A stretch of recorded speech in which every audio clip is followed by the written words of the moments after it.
All right, what's up, everybody? Tech packs are due. We just want to intro this episode. We're very excited about it.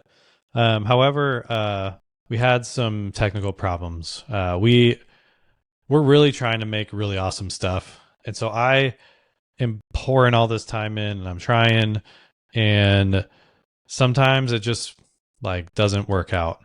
Um, however, and what I mean by that is we have Valerie's episode and it's going to be awesome. We're very excited about it.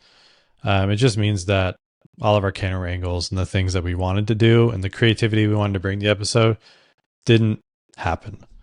And so we're only going to have the wide angle. And it's good. We still have audio and the audio is good. So everything should be good and up to standard. And we have sketch session. Sketch session turned out really nice. Yeah. So all of that, I mean, it just hurts. It hurts, but I think something everyone should know, like I'm out in LA, and Jake is out in the Pacific Northwest in Portland, where the footwear hub is, and we got an awesome episode for today. And Jake's a one-man show. Like Jake is setting up all the cameras, making sure everything's rolling, and he's got to be on camera. And so it's stressful. Yeah. It's a lot of work to do. And sometimes those technical difficulties, they just happen. So rest assured, though, the episode is awesome. The content is there, and Sketch Shesh looks awesome. And so definitely stay tuned. Next time, you're going to see all the camera angles and everything. It's going to be amazing. So we're going to get it, but we just didn't want to like, cut the whole episode. We want everyone to see it and hear it because I think Valerie's awesome. So anyway, enjoy. We're going to come back stronger, better next time. Don't worry. We got this. And then one other thing too, shout out to Ian Williams at Dead Stock Coffee again for letting us film. Always an awesome team there. And we love the space, and you guys too love how it looks. So if you're in the Portland area, go visit one. Yeah, we love that space. Enjoy this uncut episode, literally uncut episode of Tech Packs Are Due with our special guest, Valerie Weilert.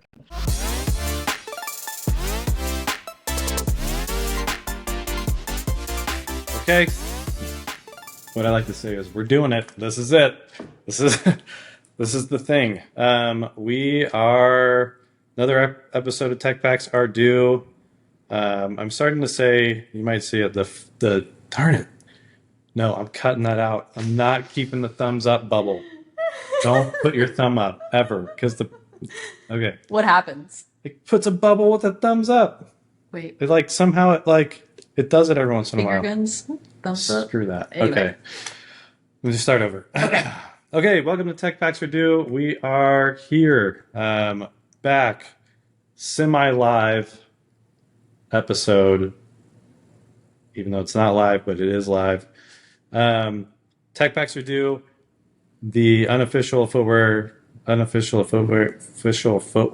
podcast, but I just want to start calling it Footwear Design Podcast because there isn't really another one, really, and yeah, You're the first. Own it. Yeah, for sure. And then no, and I just want people to get it because I think Tech Packs Are Due is very jargony. And so I feel like I have to have that tagline under there now, like Footwear Design Podcast. So I've been doing like TPD, Footwear Design Podcast, like whatever it is. Anyway, there's a little housekeeping things where I'm trying to figure out the best way to reach people because we need to reach people. Inquiring designers want to know. Yes, very much so. Welcome to episode 18. Since we're still in the, teens, it's still easy to remember. You're officially an adult now. Yeah. But no, we're back here at Deadstock in Beaverton, Oregon. We did it again. I will cut it. I will cut out. That's okay. You could just put like a smiley face over the thumb. Yeah, right. Animate it. It's happening. Definitely gonna have feedback for the platform. But we're back here. Valerie was nice to come out. Just down the street, we'll drive down from Portland. Everyone's here, so like all the designers, so it's easy to just kind of say, "Hey, come to Deadstock." We want to shout out Deadstock and Ian. He is going to be on an episode in April or May. Awesome. So kind of pay him back for helping us. And then I don't want to give too much away. We have listened to people's feedback, so I have notes. Whereas last time I just went for it. Okay. And I'm going to try to be a little more studied than last time with John. John was awesome. The episode was awesome, but I felt like I could have dug in more. Certainly, we received some comments that made it seem like we should have. Oh, people wanted to know more. That's good. Yeah. That means they're curious. There's a thirst for this podcast. Yeah, there's hunger. Yeah. Great. So I'm thinking that's about all of the intro-y stuff. But, like and subscribe, you people who are just watching for the first time. Maybe you're not watching for the first time. Tell your people. Again, I say it all the time, but the more people we get to watch it, we probably can do more fun things. Mm-hmm. And I think we're barely like every time Colin and I meet on, well, what are we going to do next? What are we going to do next? And I mean, we found this out of nowhere. Like, this is super cool. And so I'm just thinking, like, there's going to be more, but I'm not going to there's going to be a point at which I'm going to stop dipping into my pocket to, like, support this thing. Fair. But I've done a lot. So, and I think I could do a little bit more, and we're open to that. But if you guys like and subscribe, leave comments, ideas. I can think of a lot of ideas, right? Like hit likes. Yeah, what do people want? Yeah, right. Designers, we can think of stuff. So anyway, let's move on to the meat. All right. Since I messed up John Gisbert, I asked Valerie. Yeah. Oh, shoot. I asked Valerie her last name before starting. So we have Valerie Weilert. Yes, beautiful. Executed perfectly. Boom. So we can move on from that situation. But yeah, so Valerie is awesome. And I think one reason I really wanted to have Valerie on was that when I got hired at Brooks, I met Valerie. And 8 years ago. Yes. Wow. 8 years ago. And it's funny because offline, I told her, I was like, last time we sat across the table from each other was in the Brooks Gentleman room drawing Levitate and Bedlam and Ricochet. Yes, you were on the Ricochet. Yes. And I think you were gone before we had finished any of those. But no, and I just remember I have fond core footwear design memories of just drawing shoes all day and just chit-chatting about who knows what. And yeah, so welcome back to the same the conference table. It was totally that. Luckily we had our own space there, which was great. It was kind of a place to spread out, and we would put in sketches on the wall, and I don't know, it just felt like a good little workroom, war room, right? Nobody bugged us in there. I'm trying to think there was, man, I remember Aaron used to talk about how there would be there was certain rooms not designed for people to be in. And so I think the adrenaline room was one of those. No windows. And the air wasn't circulating properly. So people would come out of there hazy. That is a thing a lot in a lot of conference rooms. It's just stuffy. So my dad is a building engineer. Really? And is that some different than an architect? It's more engineering based? Yeah. Okay. Cool. What it is they deal with the rooms. Okay. And so like in like the HVAC and all this stuff. And he tells me like his clients sometimes will ask him like, well, we really want people in this room. He's like, well, it wasn't designed for people. It was designed for servers or like Right. computers or whatever. And they're like, well, we want to turn it into a conference room. He's like, well, you're gonna have to pay us a lot of money to like reinvent it and change things. So like, I feel like that happens a lot in office buildings where it's like, this room wasn't meant for that. Yeah. But anyway, it worked out, and I think we kept the door open or whatever. Like, I don't know. But Candle. yeah, I mean, that was like, I feel like that was, I don't want to call it the good old days of Brooks because we're the only ones who would remember the good old days. Like, And I'm sure there's like variations of good old days depending how far you go back. yeah, right. It was our good old days. Yeah, it was the early days of my career and fond memories of being in the rooms. And Levitate 2 actually turned out pretty good. Yeah. Ricochet turned out good. My wife she's on the way out. She said, "Tell Valerie I love the bedlam." Oh my gosh, I don't think I finished it, but it was still a fun project to start. It was something different for Brooks at the time. Yeah. So that was cool. No, we didn't touch it after you left. Oh really? Wow. Not hardly at all. Cool. I guess I could put it in my portfolio then. Yeah. Yeah.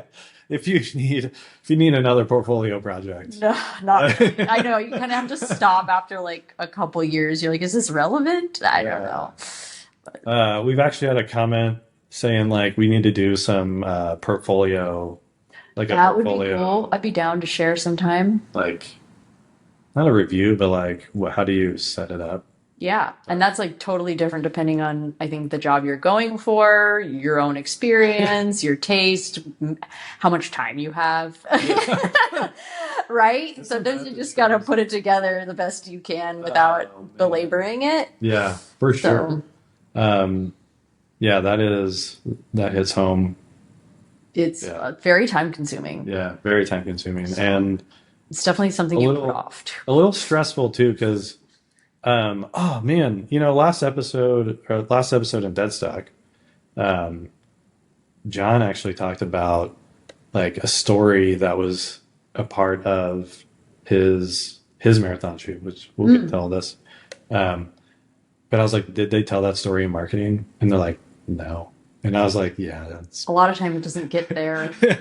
And I was like, but how do you tell like a complex story like that, even in a portfolio? Like, that's what I'm trying to say is that portfolios, even, it's like, you have to really like tie imagery and like point arrows. Like, totally. And there's like a difference too when you can speak to your portfolio versus when you hand off a portfolio. So if you have a voice behind it, you can keep it a lot simpler, more simple and clean, and just use images and then voice over it, as opposed to like, expecting everybody to read it and know what the heck's going on. Right. Which there's two different versions. It's like the layer with callouts, the layer without, or whatever.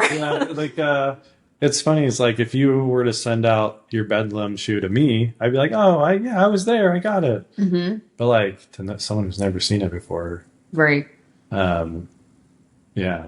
It's so funny. I don't even know if I want to share this, but I like pitched, like I went to a concert and I like set up a meet and greet, and I was like, just in haste, was like, well, it would be really cool if I gave these guys shoes.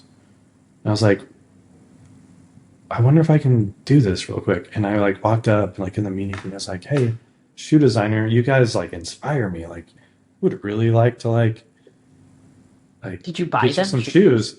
Hold on. Kind of the same thing. If you're thinking about portfolio stuff, like but anyway, so the story is like, they looked at me like, who are you? What is this shoe? I'm about to play a show. What's going on? And I was essentially like, I listen to your music and I design shoes. Like, I'm wearing them on my feet. Like, you can look at them. And they were like, do you want to give us shoes? I'm like, yeah.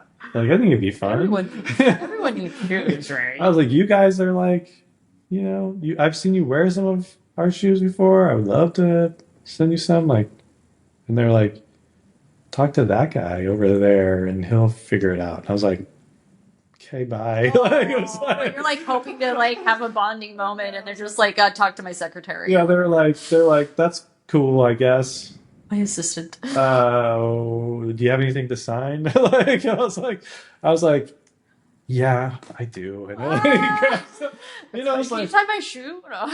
yeah, it was like one of those things where I was like, I really was expecting them to get it, but they didn't. And I was like, and then once I corresponded a little bit more, they get it now, and they're really pumped. To just put them off, like, Yeah. wait, what? But What? they were just like, it was just so random. But that's like how I feel like portfolios can be like.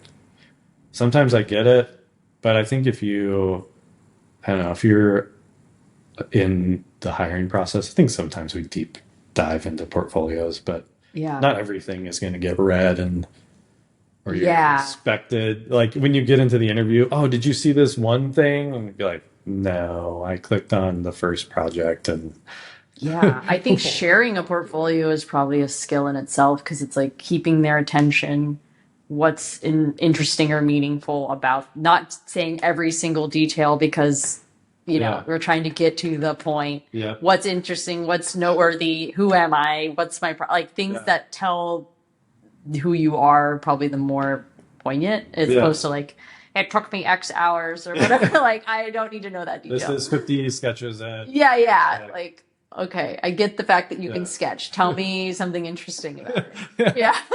Oh man, that's great. We see enough of it. I mean, yeah, we just want to like know the good stuff, which is hard How do you because get you there? want to like Yeah. tell everyone everything that you've ever done to like convince people to give you a job. But I think sometimes you just want to see like the cool thing and Also, like, one or two details. yeah, I feel like the whole concept of portfolios, I go back and forth with this, is like, yes, it's a nice opportunity to be able to show what you do, but also like, of course I know what I'm doing. I've been working at a company doing my job for X years. Like, yeah, it's just like how other professions can just hand a resume. They Yeah. have a personable interview. It's not necessarily like proof. Yeah. Right? Like I have to prove to you. Yeah. I know what I mean. Here's my process. Of course yes, Yeah. I know what I'm doing. It's just Isn't funny. that funny? Like, But that's just kind of the standard and how Yeah. it's always been. So the one time I even thought about interviewing with Nike, I was like, they're like, do you have a portfolio? And I was like, have an Instagram. And they were like, that's not going to do it. oh, And I was like, well, I'm not going to make one. So unless you want to like, good for you. I just was like, They were probably expecting But- instant bow down. Like, well, maybe, but also, yeah, probably. But I was also like pretty secure because I was only like 3 years in at Brooks. And I was like, it's okay. I'm I doing don't it really right now. need this. So if you guys want to talk to me, like, cool. But it's not like I need to give a portfolio. And like literally the thought of making a portfolio was just like, I think I'm out. Like Too much sorry. work.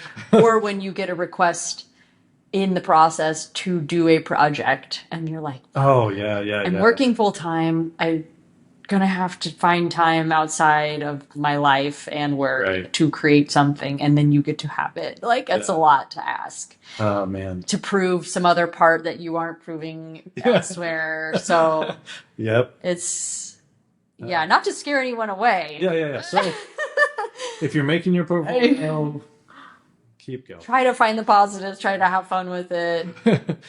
Yeah, have fun with it. I think is the main thing. Is like because you don't know if anyone's gonna ever care, so just go for it. And if it works out, great. Doesn't refine Yeah, it, whatever. think of it as your like diary. This Yeah. is my diary of Have fun. things I have made. Yeah, Or we didn't. something. We didn't even plan to talk about portfolios, but it's kind of fun to think about. Yeah. I think our portfolio days are behind us, which is nice. Well, if you ever interview ever again, you will have one. Well, yeah, And but- also to keep it updated, but I mean, I'm really guilty of putting that off myself. Like, I'm like, Yeah. oh boy, I should probably add.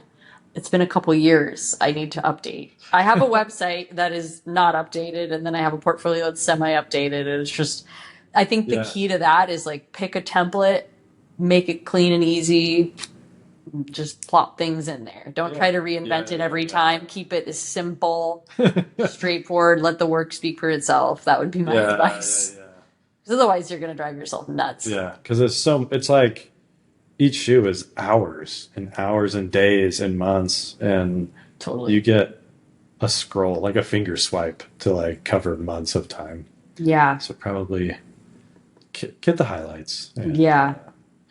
Well, that's, and then I once heard like at some point you just bring a box of shoes to the interview and you just like put them on the table. That'd be cool. It doesn't really work still because people want to like look at a screen. And they want, what's your process? Well, I can tell you. Yeah, like I can, or I mean, I guess you could like, I obviously had to sketch that at some point to get it. Yeah. Like it didn't just appear out of thin air. It had to be, tech packed and illustrated and thought up and conceived. So and presented, approved, manufactured. It's all there. It's all there in the shoe. I promise you. It's all there. Went through a lot. Yeah. Well, okay. So we talked about portfolios. Whoever that comment was for, you're welcome. Impromptu. The level of knowledge that just came across the table to the screen. Oh, good. I hope people took that and are like pumped about it, because we've been around the block.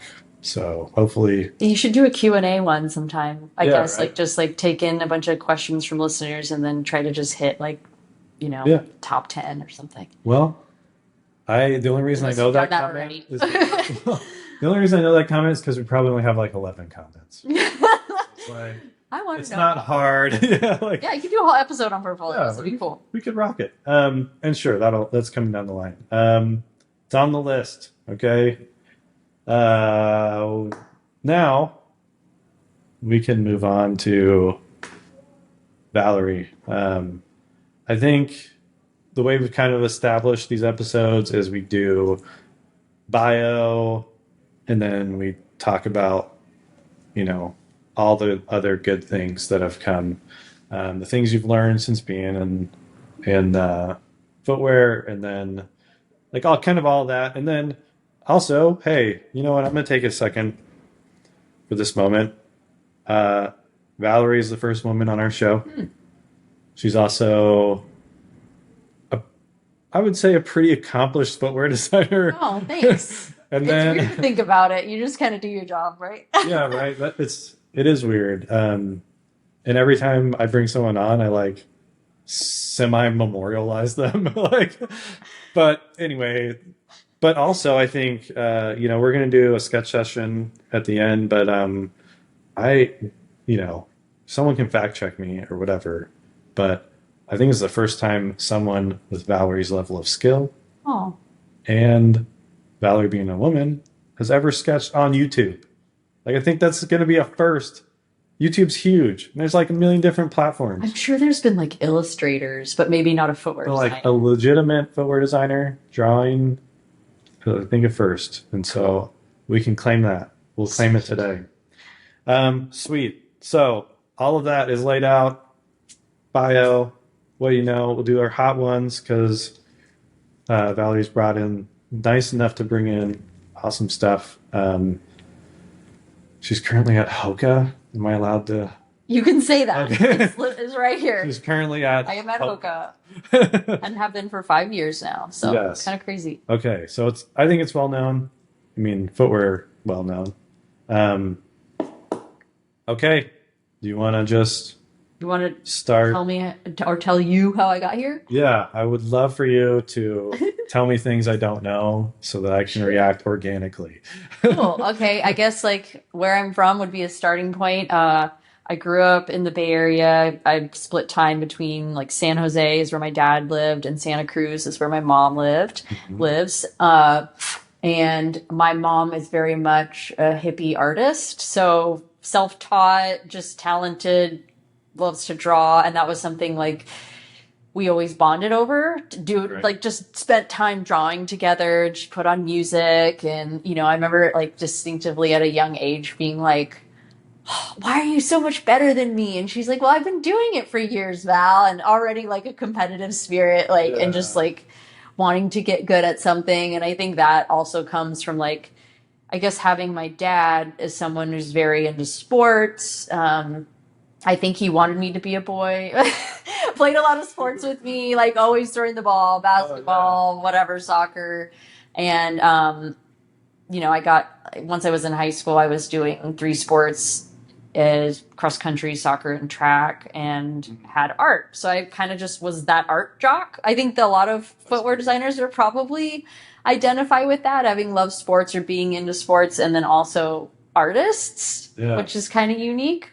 That is almost to the T kind of my story. Really? Yeah, like you have a parent who encourages you to be artistic or creative. Maybe you have a parent that's like, very athletic or encourages you to be athletic. And yeah, that kind of, I didn't think about footwear at all. I went to college at San Jose State for illustration because I just like drawing. And then I had a scholarship to run track and field and cross country there. Right. So that was great to have the school paid for. And even as an industrial designer, I could submit like receipts for my materials. So all the like Ren Shape Modulin paid for, all the markers paid for, which was super cool. I think that was like a unique kind of experience, like, because it costs so much to be in a kind of a designer art major because of all that extra stuff, not just the books. You went from illustration to ID? Yeah. So I think it was like a mandatory class that was like it introduced you. So each department head spoke to the students in the class. So you'd get like architecture or fine arts or illustration or industrial design. They would talk about the major. So you just have exposure to like the whole department. And I remember seeing the head of industrial design and being like, what is this? This seems really cool. Like I can draw and make things in the real world, which I think like illustration, the major I was in was illustration animation. So, a lot of 2D, a lot of repetition, a lot of like flipping pages, I just didn't quite fit in with that crowd, or I don't know, it just wasn't for me totally. And so the idea of like making things with my hands as well as drawing, I don't know, it just was like intriguing. I just switched. I didn't think about it too much. I was like, okay. Yeah. So a lot of the like intro classes, GEs and things were things I would have had to take anyway, like, color theory, graphics, whatever. And then you get into the actual industrial design courses. And so the program was like 5 years, and I spent 1 year in Germany studying abroad, which was so fun. It was great. And we had exchange students from New Zealand and from Germany at my school. It was a lot. I think anybody who has been through a design program knows that it's rigorous and you spend a lot of hours, and it just takes a lot of time when you're new to something and learning programs. So that was definitely a challenge with like practices too. So I'd have like morning practices, be at school, weightlifting, competitions, leaving for the weekends, and trying to do industrial design. I think the best thing that came out of all of that was I know how to time manage. and I think I've kept that like part of my athleticism like as a routine. So I've never quite lost that morning run or whatever it is. Wow. And then goes into it, just like feels very normal to me because it's just what I've done for so many years. Okay. So that I think like helped me be like, I have X time. How do I get it done? And I don't know if it also has to do with the sport of running, like move fast, move quick, be efficient. Yeah. It's also kind of how I've made it all work at like a higher level, I guess. So sometimes you need to slow down and you need to take your time. But I think if you're under a deadline or a crunch, I feel like I know how to do that because of like my college experience, which is weird to say now. I don't think I've ever said that aloud, but I'm reflecting on it. So yeah. And then, so in industrial design school, I didn't think about shoes either, not then, until like much later when so I graduated in 2008. And then I met a footwear designer actually I went to visit a teammate who lived in Portland. We went to Prefontaine Classic, and she was working at Nike in like finance or something. And she had a friend with her, and he was a footwear designer. And I was like, oh, what do you do at Nike? Oh yeah, I design shoes. Cool. Like, did you study like fashion design? Like, I did not know. It was not nearly as popular as it is now. what were you going into? What was your plan? Product design, just general. I was working at a design firm doing consultant work. I was doing like housewares, tools, and then the owner of that firm had a contract with. It's kind of crazy. This is like a weird fun fact. He had a good friend in the movie industry who was working on Michael Bay films. So I was doing motion graphics for Transformers 2, Cloudy with a Chance of Meatballs. I know that's another totally weird. And Iron Man 2.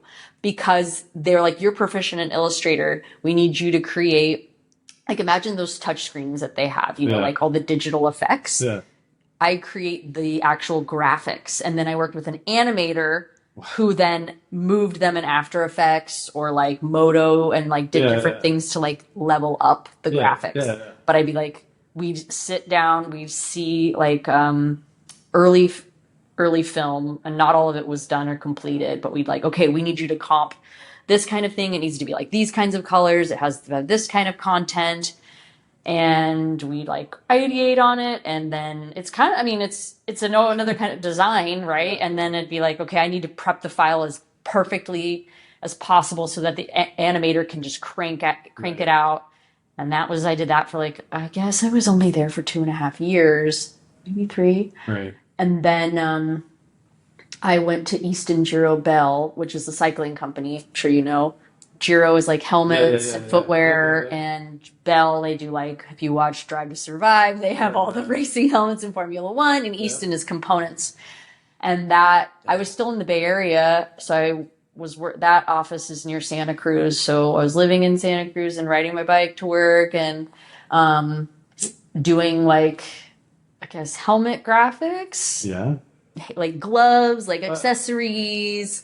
Valerie, like, you did not know this? Nope. Well, I did not. Oh. You're saying all this like you just got into these companies. Like, it's hard. I guess, but it was a long time ago. I don't know. Different time. It didn't feel crazy hard at the time. I don't know. I mean, the lucky thing about when I was right out of school, which was a terrible time to graduate. 2008 was, recession, shit show. I was interning there. So I got the job at the consultancy. And then I feel like I knew some people at Easton Giro somehow. I don't know. Got in there. And then once I was there, I was like, it was 2010, met the footwear designer, had another like other footwear, cycling shoe designers. It's like, should probably do running shoes. Like it was all like starting to make sense to me. Like I'm a runner. I love the sport. I'm an industrial designer. Maybe I could do this. Yeah. And that's when I started working on a portfolio for footwear outside of work. Mm-hmm. And when I like found out about Pencil, it was crazy. Actually, Pencil, I don't know if you know Eric Armand. He works at Adidas. Yes. So we ran track together, and he told me about like if you give them a sketch, you could enter a contest and you may get a free month, whatever. And I fucking drew it like 2 days before it was due. Gave him, I think it was a track spike. It was a pencil sketch. Yeah. I'll have to find it. It was anyway, and got into Pencil that way. And I was like, hey, Easton Giro Bell, I need to take a month off and go to Portland. Yeah. And they're like, okay. Like now that I think back, I can't believe they let me. Yeah. Right? Like, sure, okay. And so I had a cousin up here. I stayed in his guest room. I like made it happen. And was it a which class was it? Was it it was a regular just a regular cohort of like crash course. Because there's like project. There's like Foot Locker. There was like what the heck was this one? There was like New Balance ones. There was just, and I think they had just, I don't know if they just had like just class. But like mine was blanking Adidas. On the name of it. It was like Future of Footwear or whatever. It doesn't matter. 110. I don't know. Some kind of like supporting agency for footwear. Yeah. Anyway, it had like obviously Dwayne and. Do you remember much about Pencil? Like. I mean, I remember it was really cool. I thought at the time I loved the environment. they had a lot of people come in and talk to us and tell us all about downtown. Yeah. So did I. And I remember just like living there basically, like there all the time. It was my first time spending like living anywhere outside of the Bay Area. I was just like, what is this rain? Yeah. Like, What it time was of year? cold. It was February. Yeah, that's It was the worst. rough. Yeah. I was like, but I was mostly just there to be there for this class. So I think I was, having a good old time. Yeah. Enjoying it. Ian, who owns Deadstock, was like helping out and coming in often. Nice. It was a good group, and I think that helped me network a little bit. But Brooks was where I actually had a running connection to one of their professional athletes and the coach. And it's more that I wanted to do a project for her before even a position opened up. And I was like, you be a great muse, and I want to design a spike for you. And so I just kind of did that, and then a position opened. And it was like, hey, cool, I have like a project that's for one of your athletes too. And I swear it just happened organically just because of the running world connection. Yeah. And that's the start to Brooks. Right. Yeah. And so that's where you got. That was like the start. That's your first. 2013 Yeah, that's your first footwear job. And I started in 15, something like that. No, 16. Yeah. So you were there. I left by 20. No, I was there 4.5 years. Okay. Yeah, 2017. Yeah, it was a great place to learn and start, I think. Yeah. Just the technical foundation, the group of people. We started, there was like an office. They were building the office down in Fremont. Yeah. And we had like rented a building in the U District. And so it was a temp film. Yeah. You were there for that. And then when I interviewed, it was in Bothell. And then they had, like, by the time I started, they had moved. So they'd, really leveled up, I feel like. That new office was beautiful. And you were, man, so just for context, everyone knows, like, Brooks is like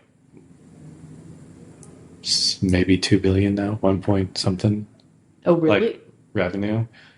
Probably when you started, it might have been hovering around like 500. Yeah, like maybe a couple 100 million. Oh, okay. Yeah, like same with me when I was there. It was like 350, and then now it's boom.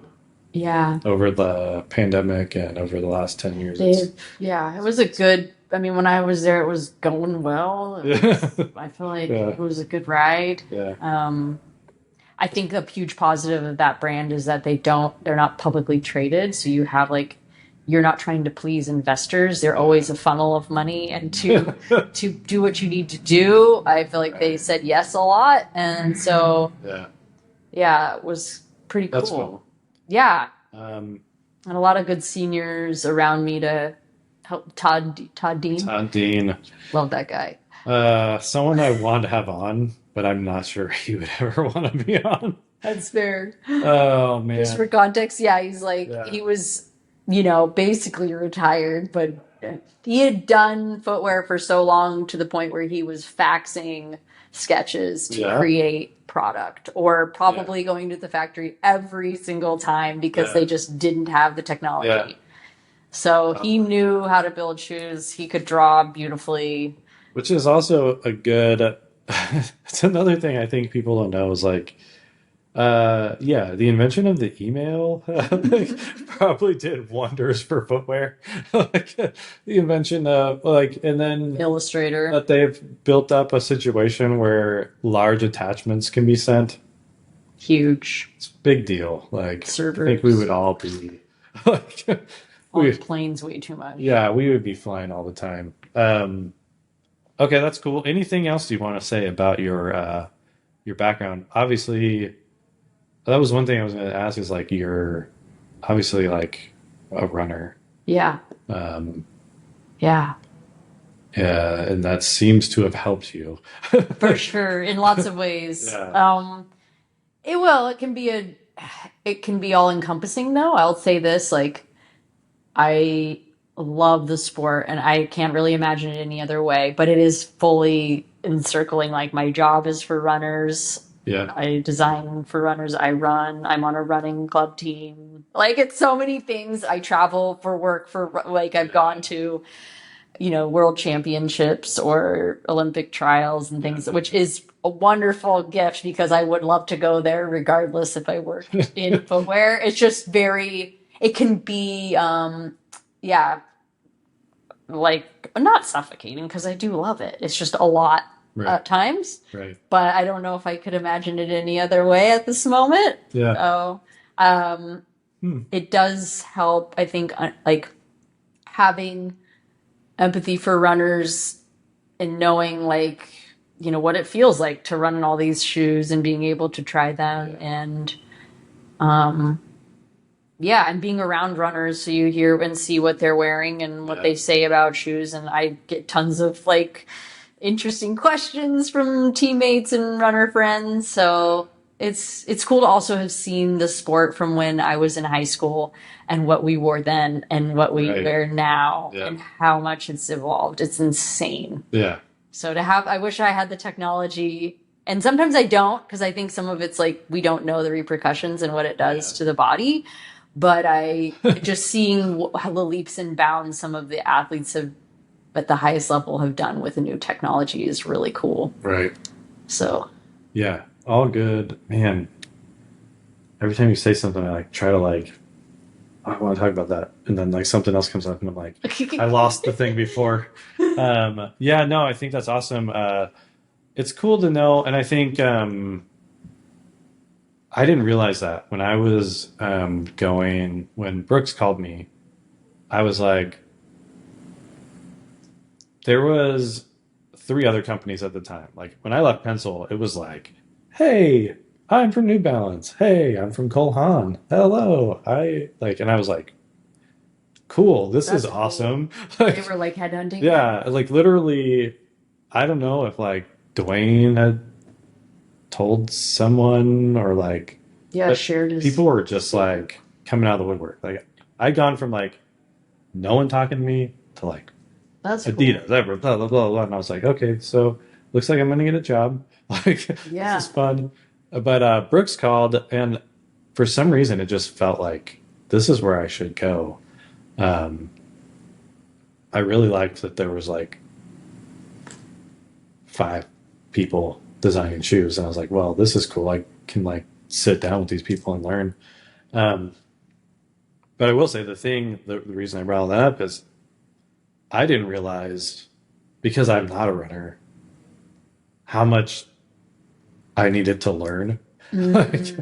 And probably still don't know enough, like to be like a, serious, like I would have to like dive more into it. Like if someone was telling me to go do a spike, I'd be like, okay, I've got to really actually go dive into this a ton more. Whereas like if you're doing like, which is where I settled in, which was like the non-innovative side, it was more of like, not stylizing, but definitely making shoes that are going to sell a ton of product for Brooks. That's like kind of where I settled in, was like, okay, like you're going to be on the projects where we need to make a lot of money. I'm like, okay. Yeah. And then most of the feedback would come through biomechanics, and we'd work it into like the BP, and then it would be good. And it wasn't necessarily like on me to like try to figure out who needs what and why. Yeah. But there is like something like, I think if I were to go design basketball shoes, I'd probably have a lot to talk about because I'm doing it all the time. Yeah. Yeah. So I guess what I'm trying to say is like, have you found that to be a help for your career, that you are a runner? Yeah. I mean, I guess I never mentioned this in the journey, but I also worked at running shoe stores in college. So it helped to, I mean, it was just, I don't know. I think I just had friends who did, and it was kind of cool because at the time, this was before Oregon Track Club, which no longer exists, but they were in Palo Alto. They were called the Farm Team. And so I worked with these like aspiring Olympic athletes while I was a runner, but not their level at all. And we were like selling shoes to people, and I would learn from them and like what they liked and what they needed. And then, you know, you're working with consumers, and that is where you really need to listen, is what is like the everyday person what do they see? What do they need? What are they looking at? You know, we are in our bubbles at a company, and if you actually like share a floor with somebody and try to like make them feel comfortable in a shoe that's going to work for them, you need to understand like the nuances of each of those shoes and what brands bring. And so I think that was like very helpful as well. And then I would try on shoes all the time because I would just be, you know, in between people coming in. Oh, I'd wear this shoe around for a day, wear this shoe around. So I know what they feel like. Yeah. And then you get tech reps coming in and teaching you the newest stuff and trainings and things. So I think like maybe that's one way somebody who is a footwear designer, if they had a part-time job at like, you know, a Fleet Feet or something, they would learn a shit ton, right? Or go to a high school track meet and see, or go, just kind of like observe people in the wild and or talk to people about running shoes or running. If you don't like, if your body doesn't want to run, but you want to learn about it, that's a good way to do it. Sure. So forgot the original question though. You were like, it does help. Yeah. It helps to be, but also like there is a certain, like not being so entrenched in it gives you fresh perspectives and makes you probably, maybe you think of things that are totally wrong, but you may think of things that are totally new. Yeah. Right. And that's a positive too. Yeah. So. Yeah. I mean, the last person sitting in your seat was a CPA. That's wild. And then designed running shoes. Like for Olympic athletes. Yeah. With like no experience designing any of those things. Right. I feel like what? That's why teams are supposed to have all types of people, right? Like we have people I've worked with other people who are serious runners and people who never at all. And it's totally okay. Or did other sports. Yeah. So I think that's good to have like that variety of experience when you have a team of people you're working in. If you're all the same, you're going to just design the same kind of stuff. Yeah. And you're going to, and it's good to come from backgrounds, but at some point you're going to have to dig in and be like, okay. Yes, because I am one type of runner, and potentially the athlete I'm designing for, or the type of runner, it may not be a shoe I would ever want to really run in, but it needs to be for that person, whoever our consumer is or whoever our professional is. Yeah, you have to like learn and put yourself in their place, not what you want. It's not about designing for you. So. Oh man. Occasionally you get lucky and a brief is like, that's me. I mean, I love that shoe. Yeah. That's my go-to shoe, but that's rare. Oh man, I did a couple like Fleet Feet, like just went in the store and just like sat there and just watched people. And I remember legitimately someone picking like my shoe, another shoe, and another shoe, like an A6 shoe. Mm-hmm. The only reason it's A6 is that's the one I bought. But I remember like the customer literally like looking at my thing, like putting it on, walking around the store, and I was like, okay, like this is cool. And then put on the A6 shoe and they're like, I like this one way better. And it was just done. And I was it's not your fault, right? I was like, it's just that's why we have so many brands. Yeah. But it was it was good, but it was like, you need that sometimes to just say like, okay, well, I'll get them next time or whatever it is. Yeah. Or I know Brooks is about this and I'm going to deliver on these things for them. Yeah. Right. I will not hit everyone, right? Yeah. And it just depends. Like Hoka, for example, is a super polarizing brand, or at least used to be before everybody else started doing Mac stuff. But like when it started, you were all in or not at all. And that was kind of how it created excitement and buzz in its own space because it was different. Right. So, I mean, there's so many slices of the pie, right? Yep. Like for different types of people. Absolutely. Yeah. We've talked about that before, like, because TRE, everyone's just like, why are there so many running shoes? And you're like, because Yeah, I mean, some of it is like, yeah, it is a very saturated market. Do we need all the things we have? Probably not, but people keep buying them. So there's a lot of runners out there and walkers and, whatever you use them for. Yeah, for sure. Okay, we're looking good. 47 minutes Oh, in. wow. Shoot, time's flying. I told you. I warned you. I was like, this is gonna go. Okay. But that's good. That's I didn't know. I thought we were farther in, and I was gonna be not sweating it because I don't have a time limit. Okay. Just so you know. But I do think it's a good time to like, okay, pre-professional, kind of professional Valerie to now like beyond that. You've worked for Brooks, you've worked for Under Armour, and you've worked now for Hoka. That's pretty legit. I guess we pre-sent Valerie questions.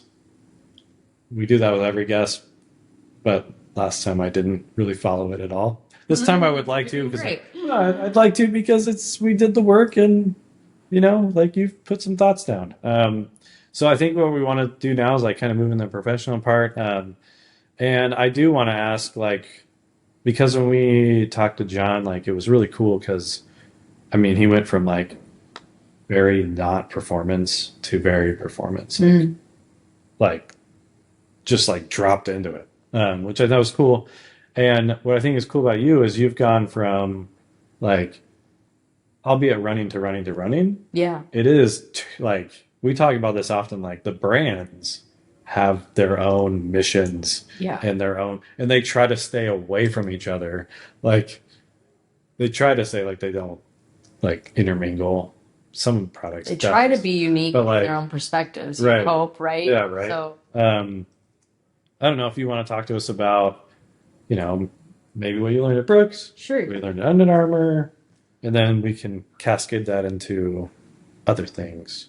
Yeah, Brooks, like I think I've said that it was a good place to learn foundationally. Like you also mentioned the biomechanics team. I think that teaches you how to design for the foot, best practices.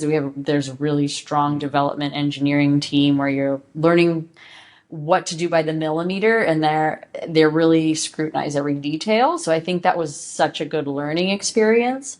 And then what led me to Under Armour was a mentor I had, actually the person I met, the first footwear designer I met, kept in touch with me and helped me kind of navigate, how do I get a job? Is this portfolio good enough? He had left Nike after, I don't know, 15 plus years and went to Under Armour and said, we're hiring. Are you interested? It would get you to Portland. I'm working on all this track and fields. What do you think?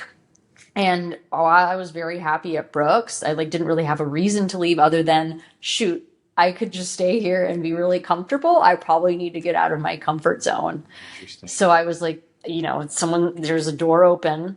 Let's see how it goes. And yeah, I got the job. And for Under Armour was totally different from Brooks in the sense of they wanted to be as different and not predictable. Whereas I think Brooks prides themselves on being like consistent, trusty.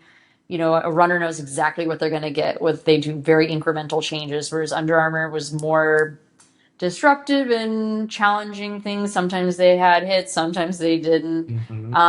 I think, they were very new in that footwear space, whereas Brooks we had celebrated 100-year party while I was there. So it was a good change for me, and also kind of getting a sense of what does a company look like when they do more than just running, when they're big, they had an East Coast presence. So it was just different.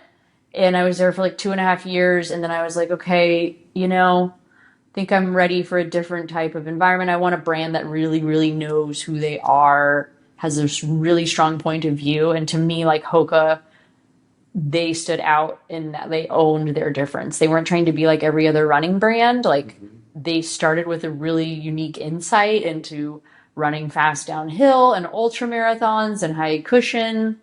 I just thought they had like a unique perspective. And then the job started in Santa Barbara, which I was like, cool, let me get back to the coast. Let me go back to California. Cause it was like, it seemed hopeless because everything's either Boston or here. and Right. or Seattle, I guess. That's true. But so I was like, cool, I want to go back down, be closer to my family.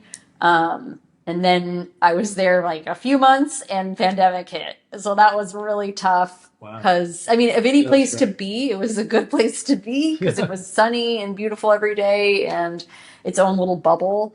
But I was, very online on Zooms, working. Some people say they got bored. I do not know. I just worked more. Right. It was insane. And yeah, it was just a weird time. I was glad I had like met some people at the office and we tried to like connect over calls and then we could meet outside at some point and just try to like keep that community. So that was really cool. I think the brand did a really good job navigating COVID. But 2 years ago now, they moved the product team to Portland, realizing like we're never going to pay. Well, I shouldn't say this. Like you have to pay a lot to live in Santa Barbara. Yeah. So it was more advantageous. Also, there's just a lot more people to pull from here, right? Like the industry's here. I think there's pluses and minuses. Yes, the industry's here. It's easy to get more people, but then I felt like we had a unique point of view because we weren't where everybody else was, you know? Yep. So Yep. either way, here we are. We've grown a ton, I know, since I've been there. So that's been cool. And like the trust and like opportunity with Hoka has been really cool to have. Just like starting as a senior and then basically creating every track spike they've done, racing shoe, just instilled with that like kind of their fly silo, like building that creative direction and working on just basically performance road. So that's, I guess, like my title there is senior design manager performance road. So I kind of work with the director to own that space and help other designers in the space. Right. And yeah, and that is kind of like now having some direct reports and also designing still. It's like a two-part, I guess I call it a coach and a player at the same time. Yeah, the player coach. Yeah. Larry Bird. Wow. Okay. So you just said a lot. Sorry. That's really cool. So I didn't realize. So you left Brooks at like a Footwear 1, 2. 1, because I started as an associate, then to a 1. I became a 2 at Under Armour, and then a senior at Hoka, and then now a senior manager after 3 years at Hoka, Right. or 3.5 now. So you It's kind you were of hired. slow You and were steady. hired. You were hired on as a senior. Yes. Okay. Yeah. Cool. So So kind of each place I got to jump. Up. Yeah. You're doing the thing. That's good. Yeah. That's it takes good. a few years, and it's not easy. It's It's hard to jump companies mentally, emotionally, but it's also a good way to grow. Mm-hmm. So Absolutely. I didn't realize how much growth happens in between. Like I just knew it was time to do something different. That was like, Yeah. that was the only thing. It's like, okay, it's time to go find whatever the next thing is. And then it's also hard to get a job. Mm-hmm. So like that you were able to move is like an element of success in itself. Like, yeah. it's like, Yeah. it's a cool thing. It's a positive way to see it. Well, I mean, it's hard. Yeah, it is It's hard. hard. It takes, like you said, the portfolio Yeah, 'cause building, you're like, the time you're commitments. convincing people, and you're And also just a position opening at all. Like those don't come around that often, and it to be a match and then for the timing to work out. So it is a little bit of luck, a little bit of work, all the things. Yeah. So You definitely seem like a Hoka match. yeah, I have to say it. it's been really fun. Yeah, for sure. Also, okay, so we're talking about navigating all of that, but I want to add a layer to it. What is it like to navigate it? And I think we know this is not pre-asked, but what is it like to navigate that? Because it is a male-dominated industry. I know when you were at Brooks, I know how many males were there. I know how many females were there. Mm-hmm. It was you. In footwear design, yeah. In footwear design. And I know there was a material designer who was a woman, and she's awesome. And shout. I'm like, I don't like You some names. I'm should not like materials shouting design out. on Yeah, sometime, just to other sides of the industry. it's gonna happen. Yeah, there's a lot of interesting folk. Yeah, there's color design too that's Yeah. coming on. But anyway, so not to add that layer to it, but kind of like, what's that like? I mean, Yeah, it starts young, right? Like in industrial design school, I think it was like me and two other women who graduated our class. And our class started out with like 40 and whittled down to like 15, like, because you just had to make it, right? Each round. yeah, And so it was always that way. It always felt like not many women. And I will say, like, I guess it can be personal, but I was lucky to also have like a team of women that I ran with. So I had that fulfillment. And then I had my, team of designers. And it is a little bit like, yeah, where is everybody? Like, why isn't this more popular? Why isn't it more common? Or why don't people know it's an option? But I've definitely seen it get better over time. I've seen more women in footwear design. I have a director, a boss who's a woman, and it's cool. She's been in the game a long time. So having that, seeing somebody at that level is important. Yeah, just knowing that it's a possibility, because I try not to think about it too much, and most of the time it's been okay, but there has been situations where you're like, oh, I think it just like culture has gotten more aware of what's okay and not okay, and it's gotten better over the years. Yeah, like as far as like, let me think about who's in the room before I say this. But there are a lot of like, I think in town, there's a women's footwear group. I have yet to make it to one of their meetings. I'm always like, oh shoot, I got something going on. But there's something that exists around that. And then other women and that I work with, there's a woman color senior manager, a senior manager in materials, my boss, like just seeing more, or our president is a woman. Like that's cool, right? So it doesn't have to be necessarily footwear, but I would say it's a good time. Like, it's getting better and better. Yeah, right. Like, you see it more. Mm-hmm. It's not. I never even thought of it. Like, I was just like, yeah. Well, then I watched you work, and I was like, yeah, Valerie's same as me as vice. We can all do the things. Yeah, I think I know when people ask, like, is there a difference between a male and a female footwear designer? I don't know. I think it's just people are different. I'm going to be my way. He's going to be his way. They're going to be their way. Like, whatever. Yeah. I don't know the answer to that, but I'm happy to have more different types of people on a team. Yeah. Like, keep it diverse and interesting. Right. And you'll get more interesting results, I think. Yeah. So, yeah, I will say it's been fun to work. I mean, I feel like we worked, with people from different countries, all different types of backgrounds, which is fun. So. Yeah. That's kind of what I'm trying. It's like, it's on my mind where I'm like, I don't want to just bring on, for a while it was like every BYU guy, because I was like, who do I know? People you went to school with. Like, people I went to school with. Okay, I'm just going to, and I'm like, wait, like, it's deeper than that. Like, the more people I talk to, it's like, oh yeah, well, I would love to have them on because their perspective, and like, everyone's just got a different perspective.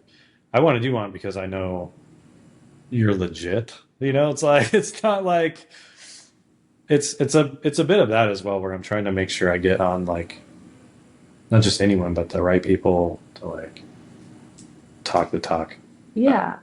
Yeah. I mean, I kind of am a specific type of designer in that I'm very technical and performance oriented, but I hope things also look beautiful and feel intuitive too. It's always like a dance. I feel very truly an industrial designer though. Yeah. As in like a trade, as opposed to say like a stylist or just an engineer. Like I feel like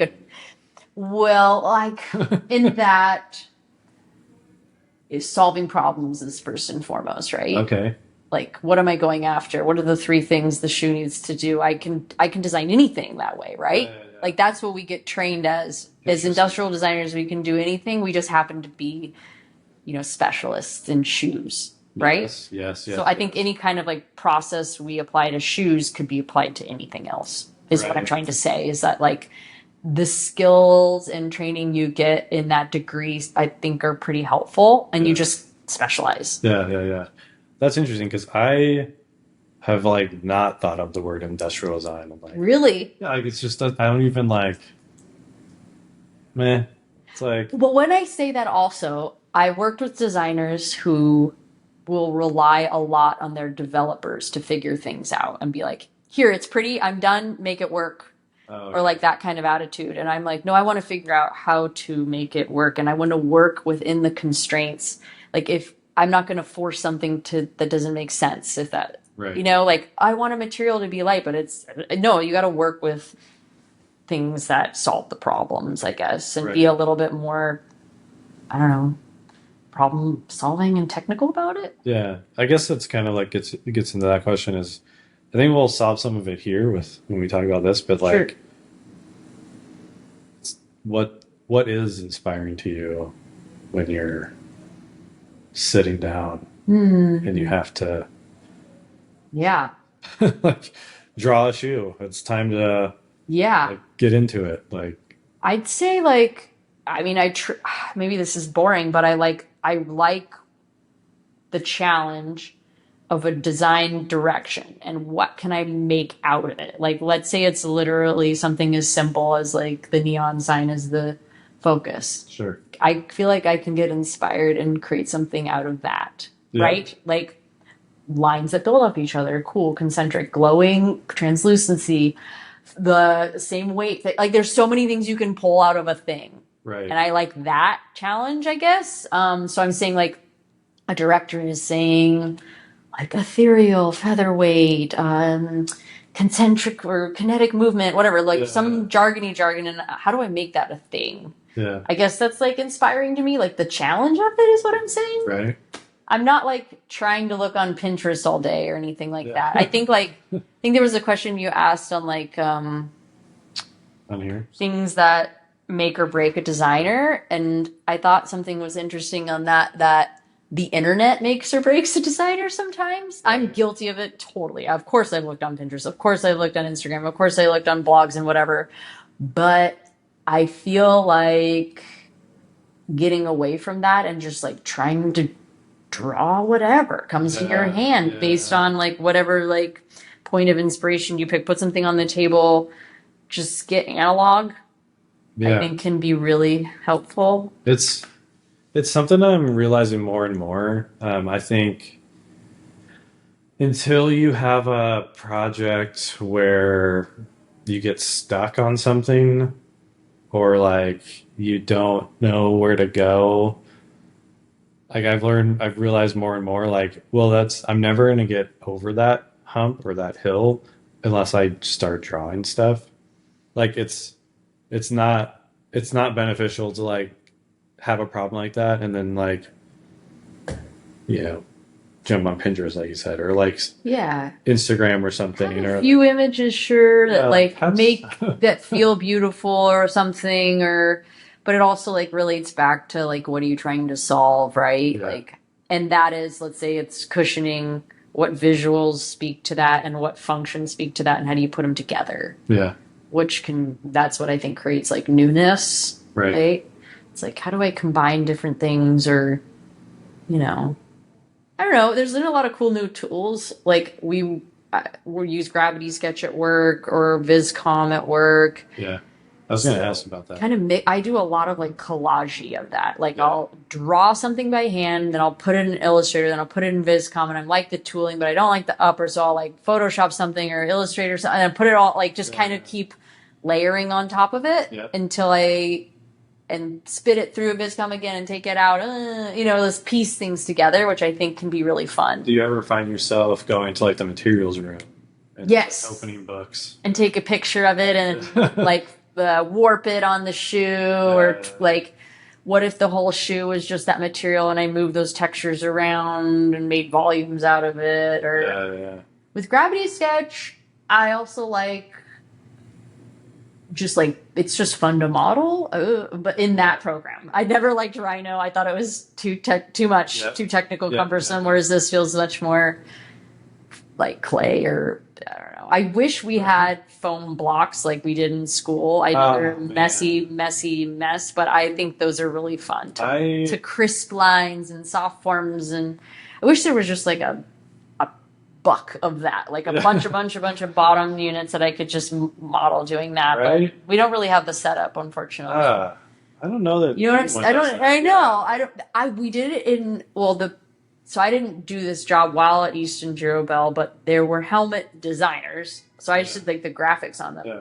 They would do a bunch of little, they call them eggs, and they would do mini helmet shapes, and they'd make little, yes, they were so cool. Wow. They had like a downdraft table, and they would sit in there, and they'd make little sculptures of miniature helmets. And that was super cool to see. That is awesome. Right? And I'm like, oh, we should get that for footwear. It just never has happened. But yeah, I mean, like I said, maybe Gravity Sketch is cool. I think the biggest hurdle for that for me is just like having being on my face, and I get headaches, and it hurts my neck. I have like a straight time limit. It's like I think it's like about 40 45 minutes, and then you're like, oh, I power through. Like I'm just starts pounding, and I'm like, oh man. And it's the pressure. You look silly. You're like vulnerable. Someone could attack you. You would never know. Yeah, you could get pushed over. Like So. Well, that's cool. So coming back to the make or break, like, I haven't thought about that either. It's like, you have to commit yourself and give yourself the time to get down in there and like figure your situation out. Don't be afraid to draw crappy. I'd say start on paper always. Oh, nice. But that's just me. I mean, it's in the notebooks. Oh, yeah. Like, I think that's the way to go when it's like, let's say you're just in a meeting that maybe you shouldn't be in, and you just start noodling when there's no pressure. Yep. That helps. Like, not overthinking it, not worrying about how pretty it looks. I haven't done this in a while, but also like the after hours sketching, like where you're just like on the couch. You realize you're not on the timer. Like you're not on like necessarily. Like, I mean, like in the work clock. Talk about this too. And nobody around you. When you're on salary, you're technically always on. Well, they pay you for 40 hours a week. Right. They don't pay you for every day. Exactly. But that's also another one of my manager talk coming out. 3 things that make or break you is like work-life balance, man.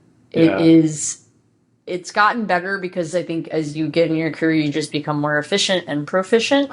That's right. Like, so but you gotta. I mean, we lose weekends all the time. There have been way too many weekends I've worked, but I think it's so important to have a life and refresh and take vacations. And I'm guilty of this because we live and die by these calendars and deadlines. And I'm still trying to figure this out all these years later is like, when is the right time? It's never going to be a right time unless how do we like empower other teammates to cover for us and us cover for them? I just feel like, I mean, this happens in all sorts of professions, but I just notice, especially like younger designers, it's just like, dude, you gotta stop. Like, you just need to go outside or get away from it. I think it's interesting too. It's like to recharge. Yeah, it's like a kind of cultural, like, because school. I grew up not going on vacations. So like didn't even like we'd go camping or we would go like to the lake or like random, but it wasn't like disrupting like 2 life. weeks off. It's like it's not like we would go like to Hawaii and it's expensive have a whole thing. Right. Like, and so we just never did it. It was just me and my brother. So like, I mean, my family now, I completely understand why people don't go do things, but like, so when I feel like I got to like actual job, Brooks, I just never even thought about it. Like, it was like my wife, it was like, we need to go somewhere. And I was like, do we? I know. And then you travel for work so much. Yeah, right. Which is like a blessing and a curse because then you're like, shit, I want to do my own travel, but I'm traveled out. Like I just flew to wherever. Oh, and yeah. I just want to be home. But then, oh, I really should just, because it's not the same. Going on a work trip is focused and usually an agenda, and you're there to work. And there's some fun sprinkled in, but it's different than when you go for just family or beach or whatever, adventuring, and you're just like checked out of work. And we have some European colleagues who are like, oh, you need at least 2 weeks because the first week you're still thinking about work or whatever, the first few days, and they're just so much more protective of their personal lives and their own time, and they just value it more. And I think it's the cultural side. And then I've seen like the other side where I've seen a lot of like co-workers from Asia who are just like grind anything for the company. Right. And I'm like, but what about you? Yeah, right. I've had, oh man. I have had. That's interesting. Oh no, you just said that thing. It's cool that like they have like theories on work-life balance over there. Like, oh yeah, like, like yeah, that you need so much time to unwind out of it because it's just present of mind. And also like think about like, let's say you're flying to Europe from here, there's also the travel and the stress of that. So when do I actually get the time to truly be on vacation? Right. So It's yeah. Like, yeah, I think man. Yeah. That's I've become very protective of my time, but only because I have to be. Because I'm like, hey, I've got a whole family here. Like, I can't. Yeah. Like, they're like, oh, we might have to work weekends. I'm like, I don't think I'm gonna have to work weekends. Like, yeah, because I like have a child I'm raising. Yeah. And I have to take them here, and I have to feed them, and they wake me up at this time, and it's like. Well, and it's at the point now where it's like, well, I'm not gonna leave my wife with everybody to do by herself, and. It's just not cool. Yeah. Good. That's so it's good. Like, it's like that's not cool. And so yeah, I've been kept very protective. But the Asia travel is like one of those things, you know. It's tough. It's on the job description. Like so, it comes and you have to kind of just figure it out. Right. But I fully agree with this work-life balance. Right now, I feel pretty good. Yeah, a good balance, but it's taken a long time. Yeah, kind of and if you have energy, it's awesome. You're doing the podcast. That means you have still passion in your bones for it, and you care enough to make the time for that, which is cool. Because you can get.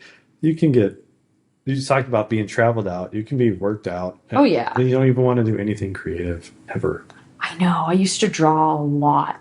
Growing up and just doing fine art. And I've had little stints of it here and there. I tend to do well if it's like, oh, can you do a portrait of my pet? I want to give it to my partner and they would love it. I love your illustration style. And then I'll do it. And I'm like, I should do this more often. And then I'm just like, I never make time for it. But it is so soothing to just draw or draw something else. And maybe it's just about doodling in a notebook and it's not about an assignment. Yeah. But I think that is nice.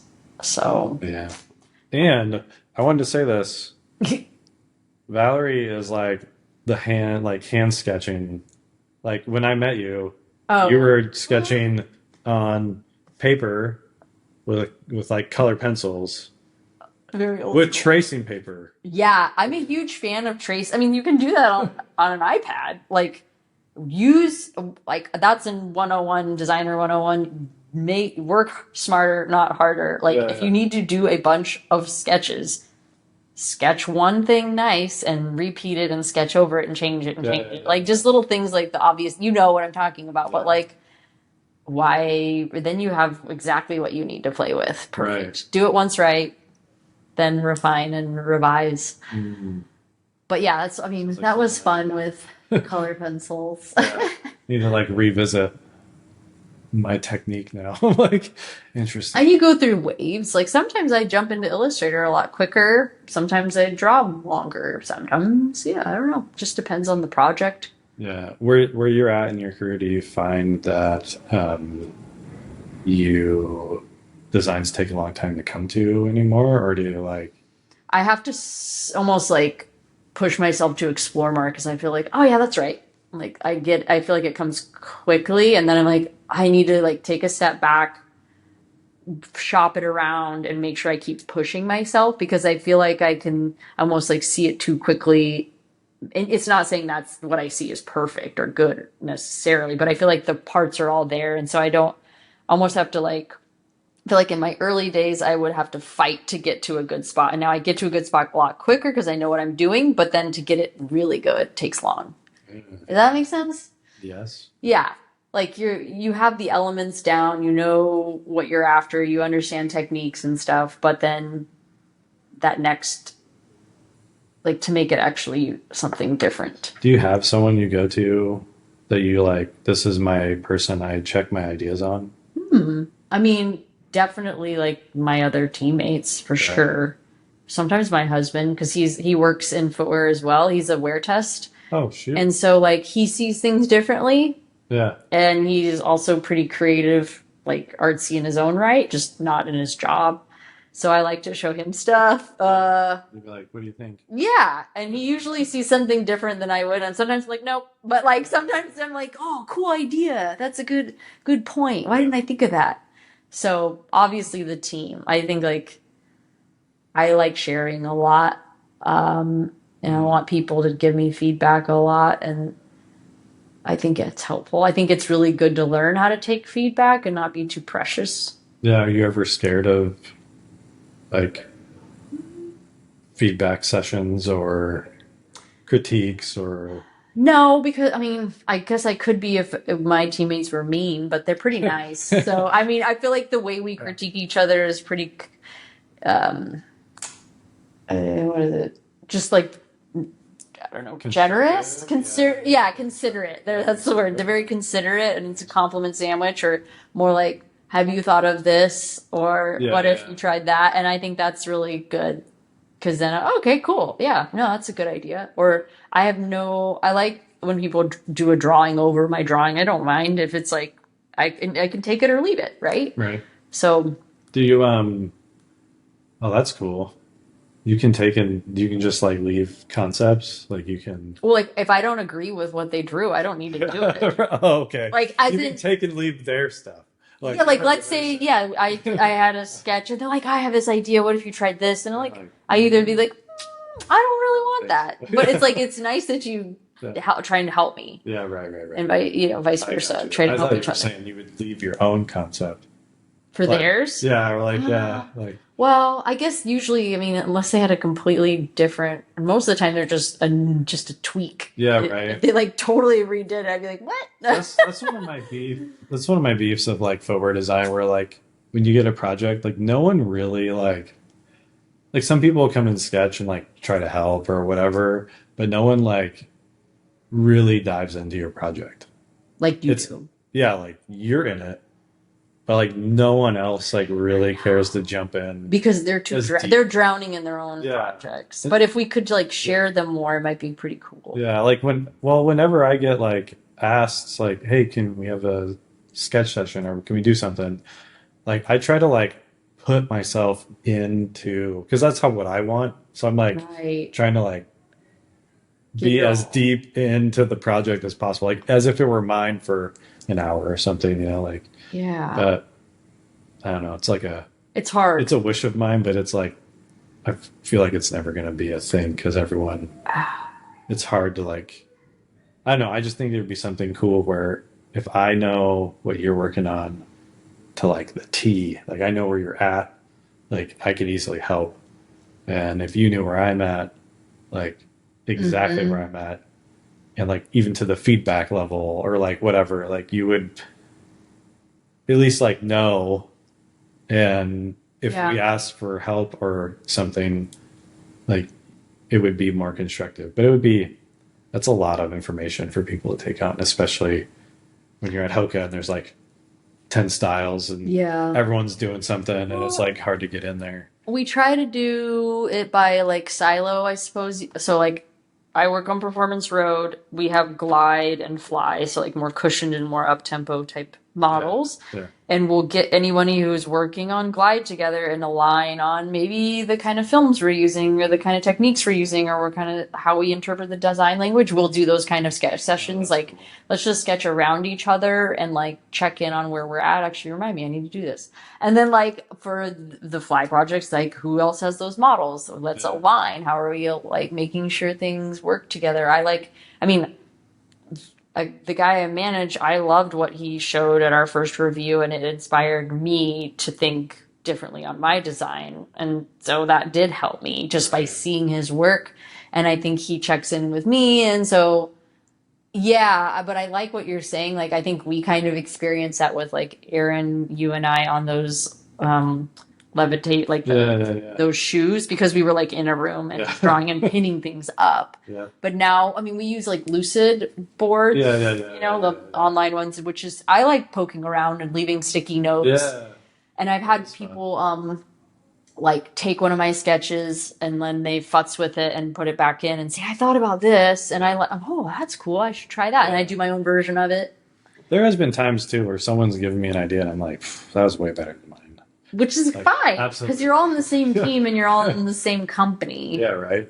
You're trying to, in some ways, push to a singular goal.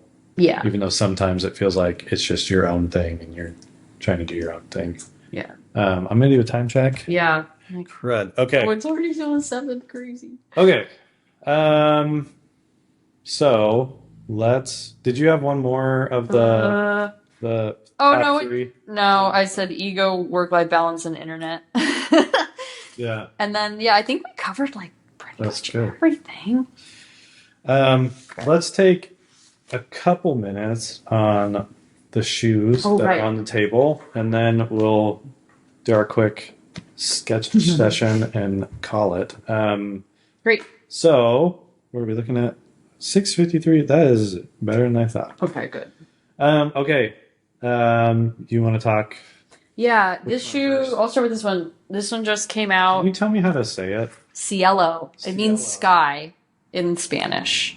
Okay. I'm not sure the whole origins of this exactly. It's because Hoka's the big Spanish company. Well, all sorts of things we do. Who the heck knows? I will say, like, in Santa Barbara, every street is like a Spanish name, so maybe that's part of it. And also, what's kind of funny is the wear test analyst who worked on all these shoes, like he tends to do a lot of the racing shoes. His name is Cielo. Oh, isn't that funny? Like, yeah, what? Okay, we named him after him. Yeah. So this one just debuted. I actually was like, that was the podcast for Believe in a Run where we did the interviews around this product in the Bondi 9. Valerie's famous. Run famous. Niche famous. Yeah. So this is an update. Or a second iteration of our Marathon Super Shoe. It's dual density foam. So this is softer on the top, firmer on the bottom. It's got a full length carbon plate. It's got cutouts. It's got a sticky rubber in the front and Durabrasion in the back. Just being a shoe nerd, I guess. I'm like sitting here. I'm like, I think people want to know what they want to know. The design inspiration. Yeah, where you got like. How did I got this? How did it come to look like what it is looking like? Good question. Because the thing I want to know is why is there a bifurcated line going around the back, like around the heel? Like why does the red that wraps around? Oh, it's like a snake tongue. It is kind of like a snake tongue. I don't know, man. We've been doing that. I feel like this was in another shoe just in a different way. Yeah. And I was like, this is kind of cool. It looks like a little springboard to me. Like you think about like a gymnast springboard or like, you know what I'm talking about? Like that. Yeah. And I thought that was kind of cool, like a visual. So like upon impact, it like launches you towards the toe. And then this is a very like midfoot, forefoot focused shoe. Yeah. So obviously like this is a little expected at this point, but I think what's interesting is like the sculpting detailing, which I feel like Hoka really goes hard on. And also like that landing zone and like getting you over to like the big toe. I felt like before we had more support in the midfoot, but I feel like the plate really acts as that. And I kind of like this trampoline design lines that like go inside. I just thought about like that. Like, how can I express like this spring effect, like, but not make it look like a lunar lawn or something? Like, so you kind of see it flow through the shoe, it also disappear. Yeah. What about the upper? So this is a woven, an engineered woven. So you've been doing the stripe. Yeah. Call it like the speed wedge or the speed stripe or racing stripe. Yeah. That's kind of what we've done. And I'm trying to like reiterate it in different ways each season. But yeah, I feel like it's just like an easy thing to draw. It feels fast. It holds the shape of the logo well. It leads your eye to the toe. It leads your eye to this like kind of foot frame. Yeah. And we wanted to like lock in that heel with like these stiffer shoes. I feel like it's like you need to get that full lockdown, and that's what's also really good about like this woven material is while it doesn't stretch that much, which can be difficult for some feet, it does feel like you're like strapped in, like that Formula One type feel. Recenter yourself. There you go. There you go. Yeah. Yeah. No, you're good. Yeah. Okay. Yeah, it was like fun and kind of a mix of. And did you get to put the sparkles in? Yeah, well, it was kind of a happy accident. Yeah. We're like looking at midsole paint, and it came back. I was like, "What? Whatever. Let's just go with it." It was more blingy than we wanted or had expected. Yeah, I think we were just like losing our minds because it's kind of polarizing. Yeah, but I don't mind. I want to take 1 second, make sure it's like.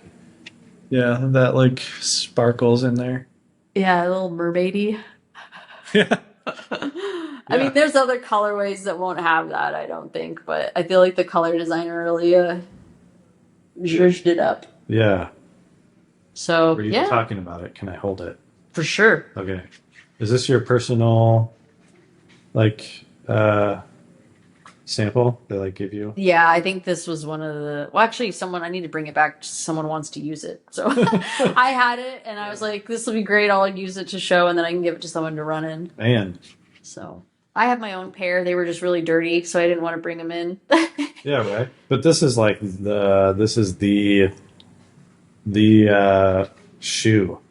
Well, yeah. I mean, right now we have some athletes racing in it, and it's been cool, and it's a fun ride. I've already done the update for it though, so that's why it always seems old. Like, oh yeah, we've improved it a ton already. Well, yeah, that's probably true, but it's completely new to me. I'm like, I've seen it come out. I've seen it on the whole TRE thing and cool.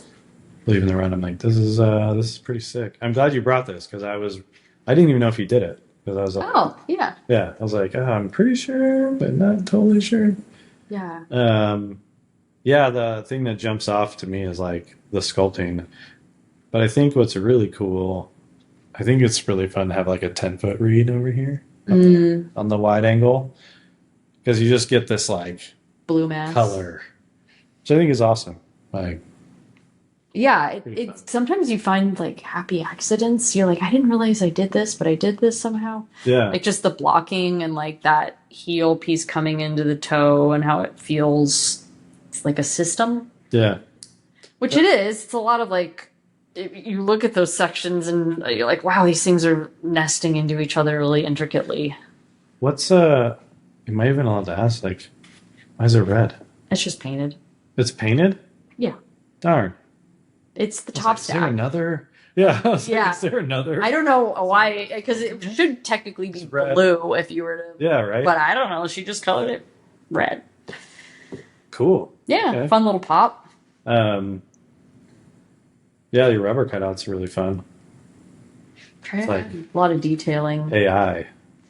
Yeah, I wanted it. I had done a different design entirely, like where it was like a port PU clear, and then there was a big Hoka behind it, and it was just cool. Like, all these things you do but concede because of complications, or it was too heavy, or it wasn't whatever. But then you try it on the next one, or do something a little bit different on the next one. I think what everyone, at least footwear designers, I think what we all do now is like, this rocker is insane. We just do that. Like, it's very like, I guess you would call it early stage. So like you hit it quick. Yeah, and then you're So. So That's the stuff. That's the stuff that you know about because you run. yeah, you feel that Yeah. happen. You have like a lot of meat right here, and then all of a sudden it gets you to your toe so quickly, which Yeah. feels good. Like you're getting that extension, right? So like when you talk and listen to athletes, like how do you put what they're asking for into it? And they may not say that, right? They're saying it in a different way, but you're like, oh, I know what you mean. Right. So. It really does feel like, so in my interpretation of Hoka, it really just feels like they let you do whatever you want. As opposed, It's like, what is like, it's like, what, like, is there, it's just design. Yeah, I don't it's know. like I mean, it's 3D printing. It's a little bit heavier than, like I had to, I can't make it as light as possible. So the nenext one has somewhere to go, right? You know, I need to be able to cut weight somewhere. So I took 3D print off different materials. Yeah. I don't know. I just did it to zhuzh it up, make it interesting. Yeah. Because it felt barren without it. So it doesn't necessarily need it. I mean, you could say, like, maybe it creates a little arch support, and here it's a little bit like, people blow out that, but they wouldn't in this material, but it does kind of like frame the foot. Yeah, it does. So that's cool. Yeah. You want me to talk any other inspirations? Like, was there like something you looked at that you were like, oh yeah, like we talked about muses earlier, but maybe there's not. There's a lot of things you're talking about in terms of propulsion and I love like launch pads. I really like how I would have never thought that was with the snake tongue thing. I don't want to call it that. It does look like a snake tongue because it's red. But I hate when people say that type of stuff. It's fine. But like, oh, your design looks like a sausage. And you're like, dude, screw you, man. Like, you know how long it took me to get there? Literally, like we had in our design inspiration was like, the racing stripe, the like lightweight, like certain amount of like translucency, which has definitely been played out, but there was just something interesting, like exposed structural, exposing certain elements, and then the springboard, like literally, like if you've done gymnastics, you know exactly what I'm talking about. Yeah. I think you're doing it a little differently. This woven is when you said it's a Leno weave, but it's when you said something structural. Yeah. Immediately when I saw this color, I was like, there's structure. It cues architecture. It cues like stuff like that. It's actually a pretty cool process. Like basically it was like, okay, I want 4 yarns, I want 3 yarns, I want 1 yarn to create the structure, like the density in this direction in the warp or weft, whichever, how they aligned it. And they like trim the backside, and it kind of creates this different look of color blocking than I think we had seen at the time. So it was kind of a fun way, and it was also on the track spikes. So there's a connection, not this one, but other ones. I think it's cool. I'm glad you brought this. I thought it was good since it's like, recently fresh. Come out. Yeah, this one's a little older, but it's fun. It's fun back to back have you and John. You're both doing like the elite marathon. Oh yeah, I guess I could have brought like a Bondi in, which I just did the 9, and you don't have to bring a Bondi in. This is more interesting. Very exciting. Yeah, this was I think this was done end of COVID times, but let's do this one and we will sketch it. So we'll probably talk about it more. True. Okay. Yeah, I'll just like say what it is. It's this was our first like true super shoe. So this is before they changed the rules again, but. It's a 25 mm in the forefoot and sandwich plate, and it's cool. If you could see the plate, there's like a rib in it in here in the midfoot to keep it snappy. And I guess my inspiration, like kind of obvious, like a little bit of a heat map. Like I thought about those like really hot days on the track where your like feet are almost melting because it's so fucking hot. It's just radiating off the track. And it just kind of felt fast and fun and a good like way to get color opportunity. Honestly, this shoe was done so fast, like such a rush because it was like, we need something now, we're behind, we need to really jam it. And I also did it kind of like I think it was still COVID. So Wow. I was just like, let me just get it out. That And does not seem like a rush shoe. well, thank you. Yeah, I mean, and then the plate, I mean, you can kind of see like track inspired and like forward motion and this going for grip.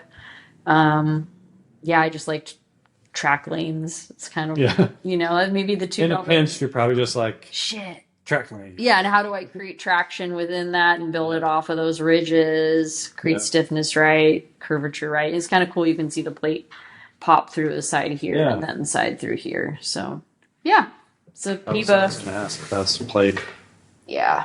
It's like a composite carbon fiber. Oh, so this is the plate that ends up back here. Mm-hmm. Yeah. Yeah, I wish I would have brought parts. I didn't think about it. I was just like, shit, I'm at work. Let me just grab these shoes. You're good. But it's fun to see them exploded. Yeah, right. So I love how light when you like hold a carbon fiber thing. It's like, oh wait, this is super crazy. Man, and there's like nothing to this. I mean, it's literally just upper and very no liners, really. I mean, you don't need it. And that material is pretty. I remember the developer, the one I had picked, she was like, we need to beef up the yarn so it's a little bit denser, but then that's all you need is just a single layer with some vents. And when you said hot layer or hot days on the track, is it Santa Barbara track? Are there hot days in Portland track? Yeah, any summer. Like when you're late, like I feel like my experience is June, July on a track meet because they're usually later in the day. And if you're on a black track, and you literally feel like your feet are on fire sometimes. And so, I don't know. I just thought it was like a fun visual. Yeah. And it's taken color pretty well. And you'll see when we sketch it, it's perfect for a halftone brush. Okay, sweet. Yeah, you could add color really fun that way. I probably used vector raster or something to create the dots. I don't remember really, but All right, let's do it. Cool. So we will cut. We'll have a little thing. It'll say blah, blah, blah, sketch sesh, and then but I'm not going to cut. Okay. I'm just going to move everything. Okay. So yeah. So we very quickly, probably like 20 minutes, we'll sketch the shoe, and then we'll be done. But I'm sad we didn't pick this one. You want to draw that one instead? We can. Yeah. If you want to, it doesn't matter. I feel like it's dealer's choice. It's like you're here. It's your thing. We can draw this one. It just seems. How do you want to crazy do it? Complicated. What do you mean? Which this does? I mean, yeah, that I just it feels like a lot for me to try to do all at once. This one? Yeah. Then don't do. I picked this one. That's because it's easier. But it's like a challenge. Do I want to challenge myself? Oh, I say you pick it because you've never drawn either of them. Correct. It's been over a year at least since I actually sketched it a little bit before here just to remember. But all right. Well, I'm going to move everything and then we will keep it going.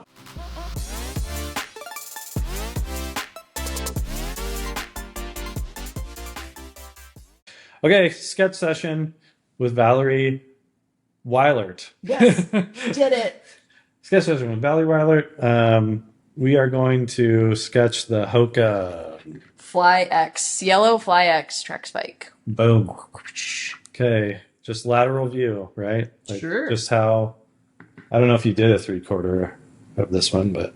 I probably have somewhere, but we can just keep it simple. I'm doing what footwear designers do. Lateral views. That's what we do. Okay. So you can talk about more of the project. You can talk about sketch stuff. Sketch stuff as you're doing it. So I like to, you get a default white background. I like to put a gray background just to have a mid-tone. What? Okay. You don't have to do that. No, I'm not going to do it. That's just kind of what I like to do. And then another thing I like to do when I'm trying to be loose is make. Is this annoying? No. It's I'm already reacting to the toe spring. Oh yeah, make it crazy. I know I want to draw it. I haven't drawn a shoe from this direction in a long time, but whatever. Let's try it. My bad. I like to draw with I'm gonna make it smaller.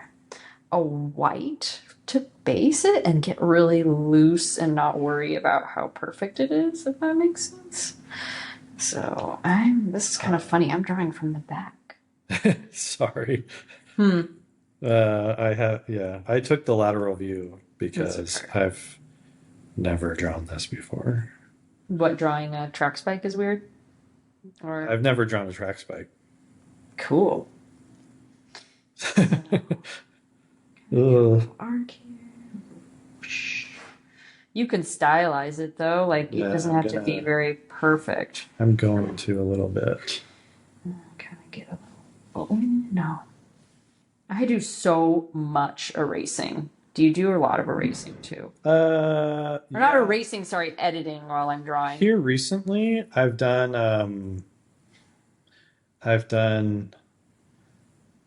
like I'll erase with an airbrush, which is like kind of funny, but like I like to have the old line there just like enough that I know that I've changed it.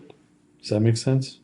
Right. Or like, guess what I'm saying is I undo a lot. Oh yeah, I just used an eraser. Like I don't know. I don't know if I want to undoing. Actually, Huh. it's kind of weird. Why am I like trying to get the heel profile? It's weird, right? It is weird because I don't like this. the paint line like it's like messing with me. It's a trip.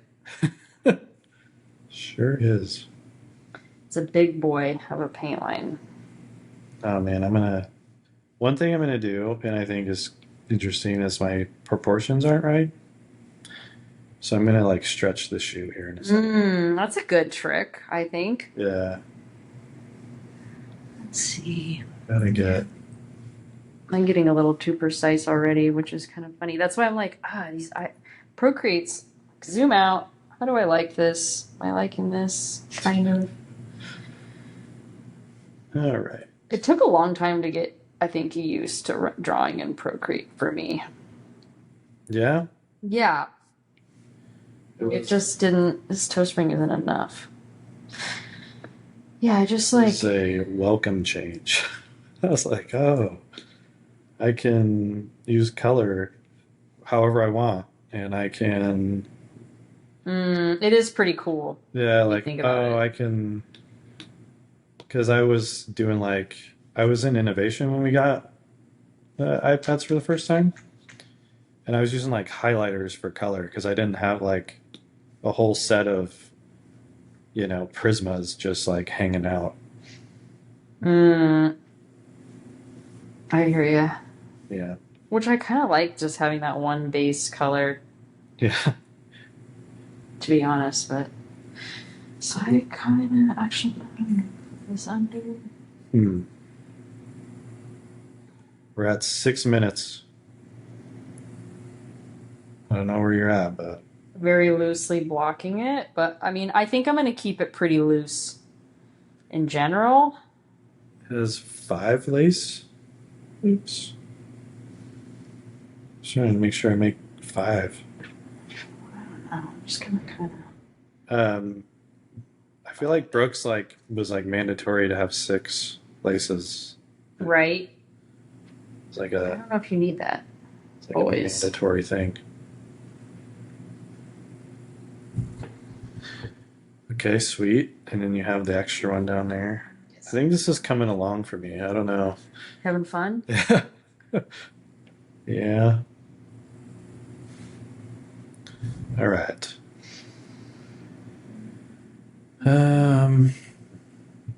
I don't have any Hoka logos though. So oh, I got you, but I guess I don't know how I would get that to you. You don't have me.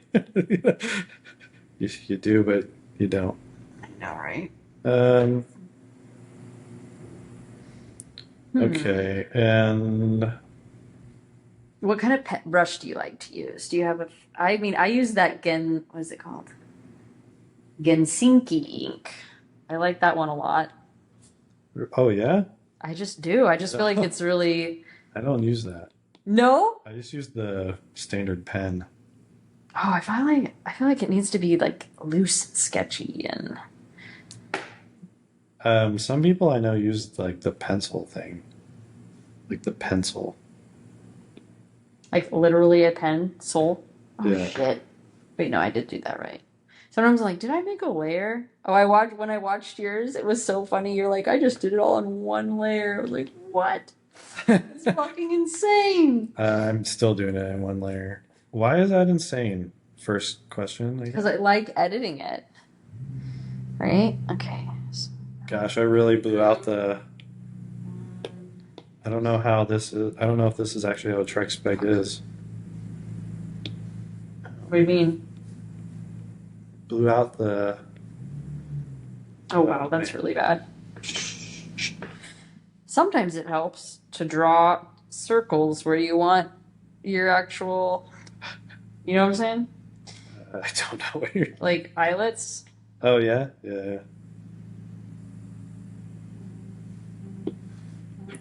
No, I'm fully going rogue here. I'm like cutting. I'm cutting stuff and like moving it, which is not something I would do very often. Like the IRO, I just cut and moved and like repositioned. Oh yeah, my IRO is not going well right now. It's kind of a hard IRO to draw, huh? It's like It's a little. It's nice because it flows. I think you what you got is it's pretty, but it's a pretty and it's like Illustrator perfect. Yeah, Illustrator perfect. Yeah, something's wrong with my proportion in general, so it's like throwing off the eye stay. You know, what I hear is people at Hoka watch this, and if you're not good at sketching, they demote you. Oh shit, I'm screwed. No, I'm just kidding. You're gonna be like, man, sure we picked the right one. No, I don't know. It's just fun to think of you as a manager now. Oh my god. Which is the question I didn't get to that I. Sorry, what I'm gonna do, at least I'm admitting it, I'm gonna merge these bad boys, and then I'm gonna stretch them, like you did. What's fun is I have no idea what you're talking about. Will you be able to see it later? So I that's will. one sketch. Watch it. Now I'm gonna, like, the length of the vamp was wrong. Didn't have enough space. It's kind of hard to sketch on the fly. Right? That's why I was terrified of this. Like, this is going to be so hard and scary. Oh man, I'm learning so much about this shoe. Sketching it though. How so? A very little tiny bit touches the table back here on the heel, and like it quickly goes up, like the arch. Okay, so we got two. Much better. Okay, I think we're on almost 9-10 minutes now. Oof. Is this supposed to be fast as possible? No, but we want to get out of here. I know, I'm hungry. That's what I am at this point. I'm like, I'm done. We talked it out. Have you had anyone? Oh, you have your own, like, this is me, I'm my story situation. Yeah, I've done my whole life on the podcast already. Life on tape. Which is fun. Oh, I know what I want. Do you have like management style? Wow. I really don't like to micromanage. As in, I like to let people figure it out for themselves and not try to be too in the weeds, but I want to be helpful as well. So yeah, I think having more informal check-ins as opposed to like a formal one-on-one all the time, I feel like I just want it to be conversational, right, and comfortable. My report is really great at just like kind of hanging out and asking questions, and yeah, I'm still learning a lot. because I haven't been doing the managing thing for more than a couple years, so Right. it's new. It's new. I interviewed for a Hoka position and I didn't get it. That's right. Comments. So it's just I don't wait. Was it a senior role? probably. I mean, not that you're not a senior, but I'm a senior now. That's So in your face, Hoka. in your face, Hoka. No, it's all good. It was not my position. That is 100% sure. Wait, what? Oh, you know what? Was it the That was not. Evo one? Yeah. You didn't want that anyway. Yeah. It's changed since anyway, and that person has become a lifestyle designer now. Oh no. It wasn't. It was the innovation. Oh. Like I was gonna go for it, and if they offered it to me, I probably would have taken it. But I was not. Like I was like, man, this sounds brutal. Yeah, because we hadn't had it set up yet. He's a special kind of person. Quick. But no, I was trying to make a joke out of it because Valerie, you interviewed me and Oh no, I don't wasn't remember. the best. Like right after that, it was over. It was like way too quick. You're like, hey, don't take this guy. No, I did not say that. I promise you that. Don't take this guy. No, it seemed like I mean, honestly, like I really enjoyed talking to all the Hoka people. Oh, you know what? I'll start with the yellow first. Hey, you never know. Could happen later. I'm ready for. If you want some. Hey, you know what though? I'm done with Performance Run. No, don't say that. No, I'm kidding. I'm probably I can't say, but I'm done. No, You're doing it now, aren't you? Yeah, basically. So yeah, but it's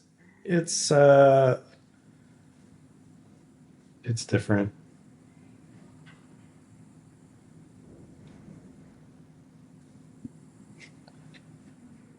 I'm done with this game. I'm getting pretty close. I'm gonna start applying the color. I am too, but I'm not like. I don't know where the sketch is. Yeah, this is kind of rough. It is rough. It's coming together-ish, but not really. I need to work it out. You drew this. This is your. I know, but like, how long ago? Like, you know what I mean? Like, this feels like a million years ago. Does it really? Like, when did this come out? S24. Really? Yeah. Man, you guys have had Piba for a long time. Like 24 last year? Yeah, we have. I mean, didn't Brooks? No. What? I don't even know if I don't know if I can comment on that. Okay. I don't know if that is one thing that gets dangerously close to this podcast does not reflect the my views on anything past, present, or future. They don't represent my employer. But no, like I guess some people didn't really recognize what Piba was going to be. I mean, super amazing. As a runner, performance properties that feel like trampolines. Like, yeah, is it like I noticed a huge difference. Yeah, you're like all about it. Oh yeah. I mean, I wish every shoe could just be Piba and just I mean, I like SCF any kind of supercritical foam also feels amazing. So, but right. All right. Wait, so you're a big basketball guy, you were saying? Sure am. Did you play like growing up? Played is a loose term. I tried to make the team and never made it. Competitive? But once I got into college, I took a basketball class and I feel like I got pretty good. On my way out of community college, they tried to recruit me to play for the community college. Where'd you go to community college? Did you in Virginia? You're from Virginia originally. That's right. Yeah. Yeah. I always forgot that. For some reason, I thought you were from Utah. Nah. Utah was the place I went to because it made economical sense. Um, like being a member of the church and then just like BYU, like, Do you get a discount? yeah, basically, it's like that's how it works with BYU. And Oh. I was like, man, I can get industrial design for this. And I was like, I mean, I don't really want to do this, but like, because I always like, we kind of, East Coast is like, yeah, we're never going to West Coast. East Coast is the best, like, Oh, really? yeah, like, I mean, I guess I get like it. basketball is, I mean, maybe subliminally made it that way too, because I was like, um, East Coast basketball is better than West Coast basketball all the time. Like that's how it is. Like if you're from the West Coast, don't even talk to me about basketball. Like, Is that true? yeah, yeah, yeah. I mean, I don't know much about that vibes. Man. Like, I don't know. Running doesn't really have Duke, that. like Oh yeah, like Duke Duke's Blue the shit, Devils, right? like yeah, like North Carolina, Tobacco Road, like that's all East Coast basketball. And so like, I mean, I don't like there are people out here who like Duke basketball, like that level of championship vibe.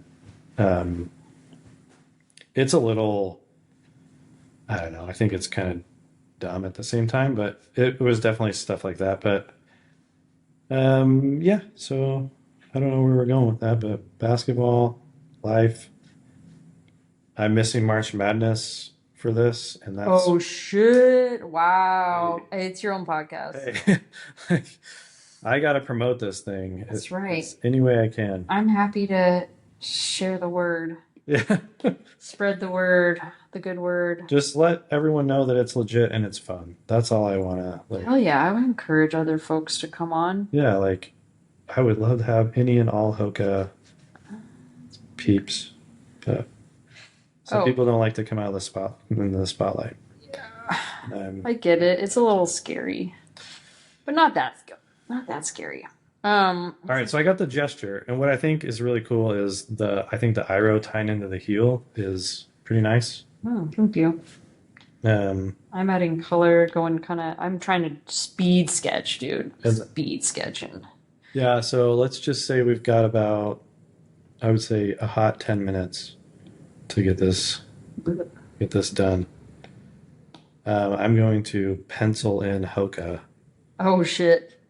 I saw, what did John did he did the Brooks with a scribble. It was rough, dude. I was like, hey, that's a scribble. Oh my gosh, Valerie, the Hoka does not run parallel to the Iro. We don't have rules. It runs parallel to the top line, I think. Right? Actually, yeah, it does, huh? Okay, I was like, whoa, that is trippy. It's like going all over the place. I did do the logo on a different layer, so good for you. Don't have a heart attack. Man, Hoka is hard to It is draw. very hard. It does not. I just like the outline. I just want to get the outline. Trying to blend this. Do you use the smudge brush? I like hardly ever use the smudge brush. I'm like trying to make that gradient with it, and it's kind of wonky. Don't even know what I would do with a smudge brush. Smudge stuff. Smudge stuff. And then did I even put that? Oh, I did. Smudge stuff. What is this doing? Tighten that up. YouTube, this is you're welcome. This is your first female footwear design. Oh, she's talking about smudging stuff. You're welcome. All right. Well, this is not the best drawing ever. But you know what? In the chat, hey, if my sketch is better than the sketches. Oh, come on. Don't even. Hey, drop a holler for me. Ooh, I do have a mesh brush. I can't remember where I found this. You don't have mesh brushes? No, I do.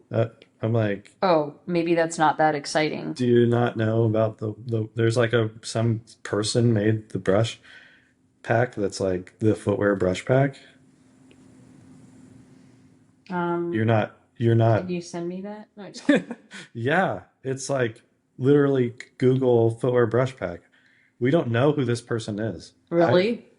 I have no idea who made it, but whoever made it, it's like The best. it's the best, and I'm hoping that whoever it is has gotten a ton of sales because I mean I know That does sound companies great. who have bought into it.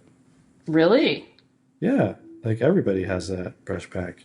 I only downloaded it for myself somewhere at some point. Wow. I mean, I wouldn't go anywhere without it. It's too good. Oh man, I'm feeling this. Like now I'm in the zone. It's kind of fun, right? Hoka Spike. Hoka. So what happened to the 1-1? Good question. It just kind of disappeared. I think they just thought, I mean, it's kind of a mouthful, right? A little bit. I think that was part of it. They're like, no more. Nope, that doesn't work. I feel like what people are going to see when they watch is how much futzing around we do with this. Like, Well, it's a little different. I don't know how to like capture ideation versus like a render type of thing like this. But I'm trying to like stylize a lot more than I did on the first one. oh, you were trying to just like draw I it. was trying to like a painter would like. I know, I'm kind of doing that too. Shit. Oh So well. now I'm like Meh. I'm gonna do it like How do you, like, try to draw? try to sketchy sketch. Should probably put a ground plane on there and do the plate. I saw your buddy had a grid, which was nice. I was like, oops, see, look, that line's fucked I'm up. like, where did that come from? Like, how do you even know about that? How do I know? No, that? how did he like? Where did you find that? I was like, don't know. I don't explore the features enough to like. Yeah, me neither. Oh man, your graphic is something. Use the halftone brush. No, no, no, no, no. I'm not halftoning. I don't have time for that. You're gonna draw dots then? No, no, no. I'm saying I'm gonna show you how I halftone when I don't have time. When I don't want to make a real one. There's a brush that has it. Yeah, that's what. Well, kind of is what I'm. This is kind of what I would do. See. So what I do, and I did this. I picked this one up at Brooks. Is I will like. I'll do the colors. And then I'll like there's a specific brush that I like that I will take and that will be I will like fake a halftone. You don't know what I'm talking about, but Sorry, I'm like in mental. Wait, that's in the wrong. you're you're in stress. I'm in like stress sketch.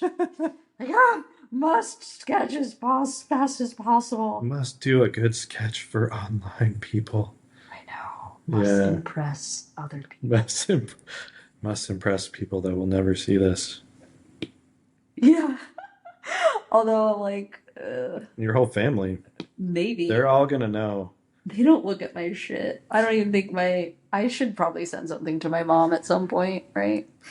Well, I think it's funny is like some of this does kind of like become journal type stuff. I feel like my head's in the way. Oh no, I'm good.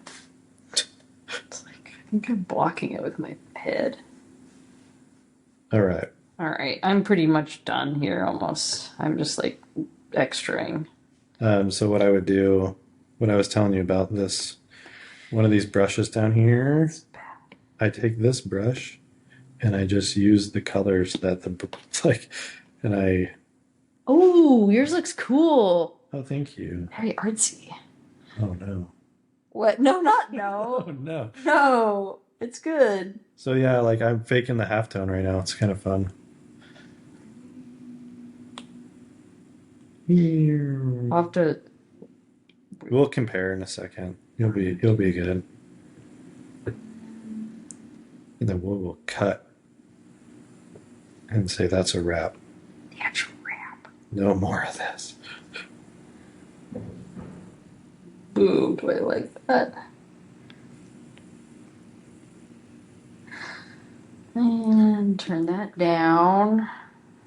All right. Clean this up. Clean it up. Oh, man, I need to get the stripe in the midsole. Oh yeah, that takes a while. Oh no, come on. Simple way to do that.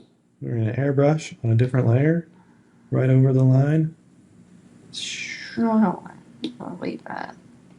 Do you talk to yourself while you do this stuff? I do. Not really. I talk because we are. I want people to be like entertained. Fair. But if I were doing this, I'd be by myself listening to Music? some kind of something. Yeah.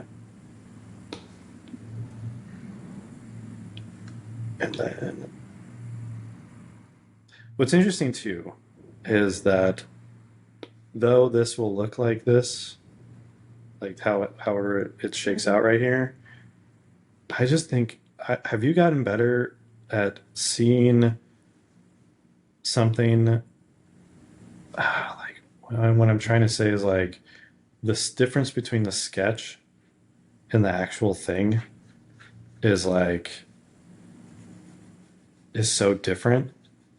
Are you good at having an eye for what it will look like when you send the sketch off, when you send the illustrator off? Like the materialization of something is different than the sketching of something. Like rarely ever will you capture one-to-one unless you're super good. Like there was a guy at Brooks that was... Who? Do I need to keep shouting him out? Ross. Oh, I don't know him, but I know of him. He's, the GOAT. Like, really? I don't even know. Is he just super talented? Works, yeah. But he's really still there. Yeah. I think he's got a great setup. So I don't think he'll never leave. Yeah, like I think when it's nice when talent recognizes talent and they treat him well. And so yeah, why would you? But yeah, oh my gosh, and like I asked him like, do you know like what it's gonna look like when it comes back? He's like, yeah. I'm like, well, yeah, I think you get better at that for sure. I think so. I always get sometimes surprised. It's better than others. Yeah, like the materialization comes back and you're like, oof, I did not mean that. Oh, yeah, I know what you mean. All right, and then I think I did it. I would add some highlights here in a second, but keeping it sketchy, keeping it loose. I forgot to color my tongue. I almost knocked it over. Oh, it was almost done. Not great. Shit. I think it's good. I think it's fun. I think she's winning. Okay, yeah. I might add some little spiky bits. Yeah, good call. That's my logo.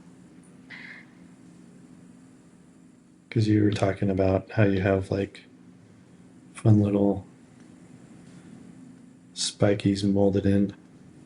It's true. I sure do. Spiky bits, and then give it...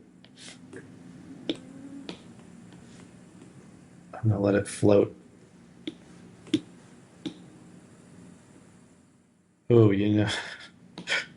because I messed up, I'm gonna turn the whole thing so it looks like it's moving. Wait, what? I'm gonna turn it.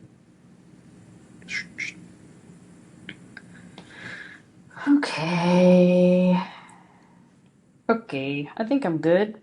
Isn't that what yeah. Okay. No. Wow.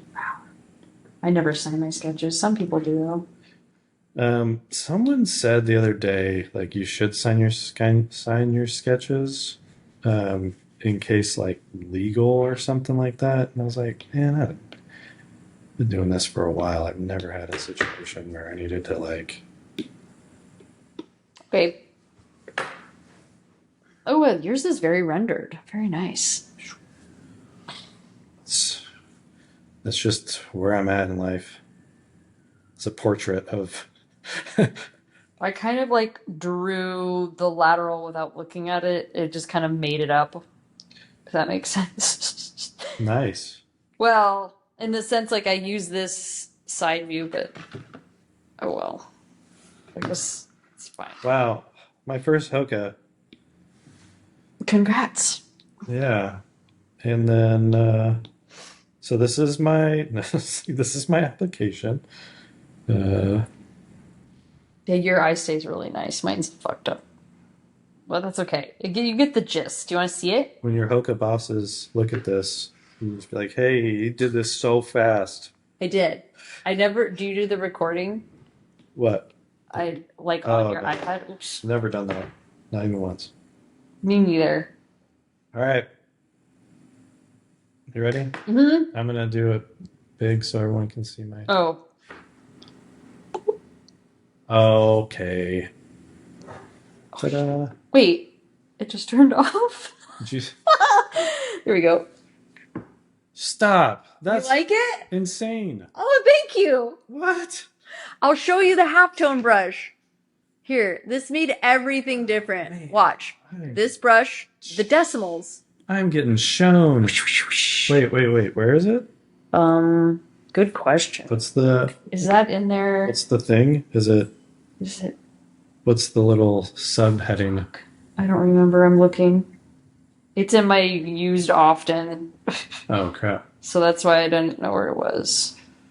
Oh man. Inking? What? Or sketching? I might have it as like a Oh man. decimals. It's called decimals. I'm just like, am I even good at this game? You are good. I like that. Good at this game. I don't know, guys. I forgot where it is. All right, well, let me see it again. Dang. Oh, thanks. You're like way into it more than I am. Okay. Crap. All right, well, every time I'm going to get a little better. That's for sure. I should do this more often too. I don't really. Time sketching. It's fun. Okay. All right, well. Power down. Dinner time. Bing, bang, boom. Dinner time. Oh. Wait. Oh. See ya, everybody. This is a cool shirt. I don't remember who did it, but it's cool. Okay. All right. See you next time.